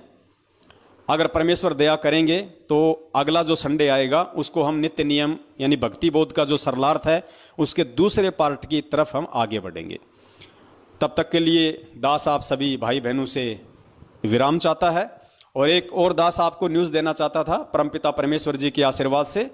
दास ने भी अपनी झोपड़ी पे जो किराए की झोपड़ी है उस पे भगत समाज की ज्योतियां जलानी शुरू कर दी है। पिछले 4 दिन से दास के मकान पे भी भगत समाज की जो ज्योति हवन है वो परमात्मा ने शुरू करवा दिया है। ऑलरेडी उससे पहले महीना भर हो गया जयपुर में अपने कजोड़ भगत जी के घर पे ज्योतियां जल रही हैं। और हमारी जो सत्सेवक बहन है निशा उत्तर प्रदेश के फरुखाबाद से, वहाँ भी परमेश्वर ने 5 ज्योतियों की दया बख्शी हुई है। तो 3 ज्योतियाँ भगत समाज की अलग अलग जगह पे परमेश्वर ने हवन यज्ञ के रूप में शुरू करवा रखी हैं। और पुण्यात्मा विश्वास रखना, एक भी पैसा आप लोगों का, ये हम पहले से बोलते आ रहे हैं, आपको आज भी बोल रहे हैं और आगे भी हमारे यही वचन रहेंगे। चाहे आप लोगों का, चाहे वो 10वें अंश का पैसा हो, चाहे दान का हो या चाहे आपके ज्योति हवन का हो। पुण्यात्माओं, 100पन में भी कभी मत सोचना कि आपके उस पैसे का 1 पैसे का 100वां हिस्सा भी इधर उधर हो जाएगा। पुण्यात्माओं, अब गलतियां नहीं हो सकती। अब परमेश्वर के विधान के खिलाफ उनके सत्सेवक बच्चे नहीं चलेंगे। चाहे किसी परिस्थितिवश चाहे मांग के खाना पड़ जाए, लेकिन आप लोगों का जो सेवा राशि है, आप लोगों की जो सहयोग राशि है, आप लोगों का जो ज्योति का पैसा है, उसमें से पुण्यात्माओं 1 रुपये का 100वां अंश भी इधर उधर नहीं हो सकता। देखने वाला परमात्मा है, इससे ज़्यादा हम आपको विश्वास नहीं दिला सकते। और ये आपकी अंतरात्मा स्वीकार करेगी इस चीज़ को कि हम जो कह रहे हैं वो सत्य है या उसमें कुछ मिलावट है। तो पुण्यात्माओं, वैसे और तो कोई ज़्यादा खर्च हो नहीं रहा। जिन जिन भगत भाई बहनों ने अपनी सेवा जो लिखवाई थी, दान की, 10वें अंश की या उधार की, उनमें से सिर्फ 2 या 3 भाइयों के अलावा किसी की सेवा नहीं लगी है। सबके पास अपना पैसा सुरक्षित है, सबके पास अपना पैसा सुरक्षित है। सिर्फ 2 या 3 भाइयों की सेवा लगी है, मुश्किल से 2 या 3 भाइयों की। इसके अलावा किसी से और कोई पैसा नहीं मंगवाया गया है। और एक हमारी जो ममता रावत नाम से बहन है, मैं नहीं जानता कहाँ से है बहन, आप सबको पता है, जिसने अपना सोना बेच के और दास को 92,000 रुपये भेजे, उस बहन की सेवा लग रही है लगातार। उस बहन ने जबरदस्ती पैसे डाल दिए तो परमेश्वर ने दया कर दी, 92,000 रुपये उसने डाले थे। और पुण्यात्माओं, ये जो मैसेज जो सेवा है, ये जो मिस कॉल वाली जो सेवा है, जो भगत समाज के हमारे पास में नंबर आ रहे हैं बहुत ज़्यादा तादाद में, और जिनको बल्क मैसेज के माध्यम से आप लोगों के डायरेक्ट मोबाइल के इनबॉक्स में जो मैसेज आ रहा है, तो बहुत सारे नंबरों पे वो भेजने पड़ते हैं। एक बार भेजने का तकरीबन 2 से 2,500 हज़ार का हमारे मतलब खर्चा आ रहा है, क्योंकि काफ़ी नंबर हो गए। 17 पैसे एक मैसेज के लगते हैं, तो कम से कम 2-2,500 हज़ार रुपये एक बार मैसेज भेजने के लगते हैं। तो दिन में मान लीजिए, जैसे कभी कभार तो 2 मैसेज भी हम लोग भेज देते हैं, कभी कभार 3 भेज देते हैं, कभी कभार 1 मैसेज भी भेजते हैं। तो मैसेज में उस बहन की सेवा लग रही है। तकरीबन उस बहन का 60 से 70 हज़ार रुपया मैसेज सेवा में परमात्मा ने लगवा दिया है। उसके अलावा एक हमारी दिल्ली की बहन है, रोहिणी की, दिल्ली की रोहिणी में एक बहन रहती है, अभी नई जुड़ी है, और उसने दास को महीने भर पहले, शायद 10 या 15 दिन पहले, उसने दास को 7,500 रुपये उसने डाले थे, और अभी 5-7 दिन पहले उसने 2,500 रुपये डाले हैं 10वें अंश के। तो उस बहन की सेवा भी मैसेज सेवा में ही जा रही है। तो इन 2 बहनों की सेवा ही वो परमपिता परमेश्वर ले रहा है। और इसके अलावा जिन्होंने अपनी एंट्रियां सत्सेवकों के पास में लिखवाई हैं, कई लाखों में, वो एंट्रियां सुरक्षित हैं। केवल 2 या 3 भक्तों की एंट्री गई है, शायद एक भगत की तो 7,000 की, एक की शायद 12,000 की, एक की शायद ऐसे कुछ 10-12 हज़ार रुपये की। उनके अलावा आपकी एंट्री आपके पास में है, आपके पैसे आपके पास में है। पुण्यात्माओं, आपको लगे वो पैसे यदि आप किसी और काम में लेना चाहें, आप जी शौक से लीजिए। आप ये ना सोचना कि हमने लिखवा दिए तो हम सत्सेवकों को ही देंगे, नहीं। अगर आपके घर में भी अगर कोई जरूरत है तो पुण्यात्माओं, आप एंट्री माइनस करवा देना, अपने घर में उन पैसों को काम लेना, फिर परमात्मा के लिए निकाल के रख लेना, फिर एंट्री करवा देना, कोई दिक्कत नहीं। आपको लगता है संगत में और कोई भगत भाई बहन है जिसको अर्जेंट है, जिसको आप जानते हो, और वास्तव में उसको पैसे की जरूरत है उधार रूप में, आप अपनी एंट्री इधर से माइनस करवाओ, उस भाई बहन की मदद करो, कोई दिक्कत नहीं। पुण्यात्माओं, हमें देखो, हम तो आपका पैसा वहीं लगाएंगे जहां पे वास्तव में जरूरत होगी। जबरदस्ती आप लोगों से ले लेके बांटने का काम नहीं है हमारा। तो फिलहाल जो सबसे बड़ी सेवा चल रही है वो केवल ये मैसेज सेवा है। तो मैसेज सेवा में ही हमें पैसों की जरूरत पड़ेगी। तो जब भी हमें जरूरत पड़ेगी तभी आपको मधु बहन या आपको कजोड़ भगत जी आपको फोन करेंगे। तो केवल मैसेज सेवा के लिए ही आपने अकाउंट में वो पैसे डालने हैं ताकि हम उसको भेजें, वो हमारे को मैसेज का बैलेंस डाले। क्योंकि 1 लाख मैसेज हमारे को 17,000 रुपए में मिलते हैं और 1 लाख मैसेज 5 से 7 दिन में हो जाते हैं पूरे। 5 से 7 दिन में मैक्सिमम वो मैसेज पूरे हो जाते हैं। तो अभी तक जो भी सेवा जाएगी परमेश्वर की दया से, क्योंकि देखो आप लोगों की बैठे बैठे सेवा बन रही है, भक्तों के नंबर भी आप भेज रहे हो, मैसेज भी आपके सहयोग से जा रहा है और उन मैसेजों को देख देख के, उन वीडियो को देख देख के पुण्यात्माएं जाग रही हैं, भ्रमित होने से बच रही हैं, अज्ञानता में जाने से बच रही हैं, काल एजेंटों के झांसे में फंसने से बच रही हैं, उधर से निकल के सत्सेवक बन रही हैं, ज्ञान को आधार बना के भक्ति कर रही हैं। तो पुण्यात्माओं, आप लोगों की उस सेवा से देखो कितनी बड़ी सेवा परमात्मा करवा रहे हैं। अपने भटके हुए बच्चों को वापस भक्ति मार्ग पे लेके आ रहे हैं। गुरु जी क्या कहते हैं, एक कसाई से 1 करोड़ गायों को छुटवाने का जितना पुण्य मिलता है उतना पुण्य एक आत्मा को परमात्मा की भक्ति पे लगाने का मिलता है। तो आपके इस 10वें अंश और दान के पैसे से जो ये मैसेज सेवा परमात्मा ने शुरू करवाई है, पुण्यात्माओं कितने हमारे हजारों सैकड़ों की संख्या में भगत भाई बहन रोजाना इन काल एजेंटों से छूट के, इन कसाईयों के बाड़े से छूट के परमेश्वर के भक्ति मार्ग पे वापस आ रहे हैं। तो ये सारा का सारा जो पुण्य है, जो क्रेडिट है, ये पुण्यात्माओं आपके सहयोग से हो रहा है। ये परमेश्वर आपके ही खाते में डालेगा। तो देखो परमेश्वर ने कैसे बैठे बैठे आप लोगों को सेवा दी हुई है। आपका पैसा कोई हरियाणा के जाट आरक्षण में नहीं जा रहा, आपका पैसा कोई नरेंद्र मोदी की चापलूसी में या उसके समर्थन में नहीं जा रहा, उसके लिए चुनावों के प्रचार प्रसार में नहीं जा रहा, ओम प्रकाश चौटाला या कांग्रेस के प्रचार प्रसार में नहीं जा रहा, आनंदपाल सिंह की सीबीआई जांच में आपका पैसा नहीं दिया जा रहा। ये घटिया कुकर्म करने के लिए तो ये मैनेजमेंट ही काफी है। हम तो परमेश्वर के विधान पे चलेंगे और आपकी सेवा का उसी जगह 100% सत्य प्रयोग होगा जहां से आपको परमेश्वर रिटर्न देगा। आपको परमेश्वर दिन दोगुनी रात चौगुनी वृद्धि देगा, क्योंकि आपका दान सुपात्रों के पास जा रहा है, आपका दान अधिकारियों के पास जा रहा है, आपका दान ठोर ठिकाने जा रहा है। आपके दान का कोई भी भगत अपने पर्सनल जीवन में 1 पैसा भी यूज नहीं ले रहा और ना ही लेगा। तो पुण्यात्माओं, हम परमेश्वर के सच्चे सेवक हैं, आप और हम सभी परमेश्वर की सच्ची सेवा में लगे हुए हैं। अब हम गफलतबाजियां नहीं कर सकते और जो गफलतबाजियां हमसे पहले हुई हैं उनके लिए हम बार बार परमात्मा से क्षमा याचना करते हैं और आगे से परमेश्वर से प्रार्थना करते हैं कि परमेश्वर ऐसे ही अपने बच्चों को सद्बुद्धि दिए रखना, ताकि परमेश्वर हम सदा आपके कृपा पात्र बने रहें, आपकी दया आपकी दृष्टि सदा हम नीचों पे बनी रहे। इसी के साथ दास अपने शब्दों को विराम देता है। आप सभी भगत भाई बहनों का धन्यवाद करता है जो आप लाइव साध संगति में जुड़े रहे, अपना कीमती समय दिया। सत साहिब बंदी छोड़ सतगुरु रामपाल जी महाराज की जय हो। सत साहिब।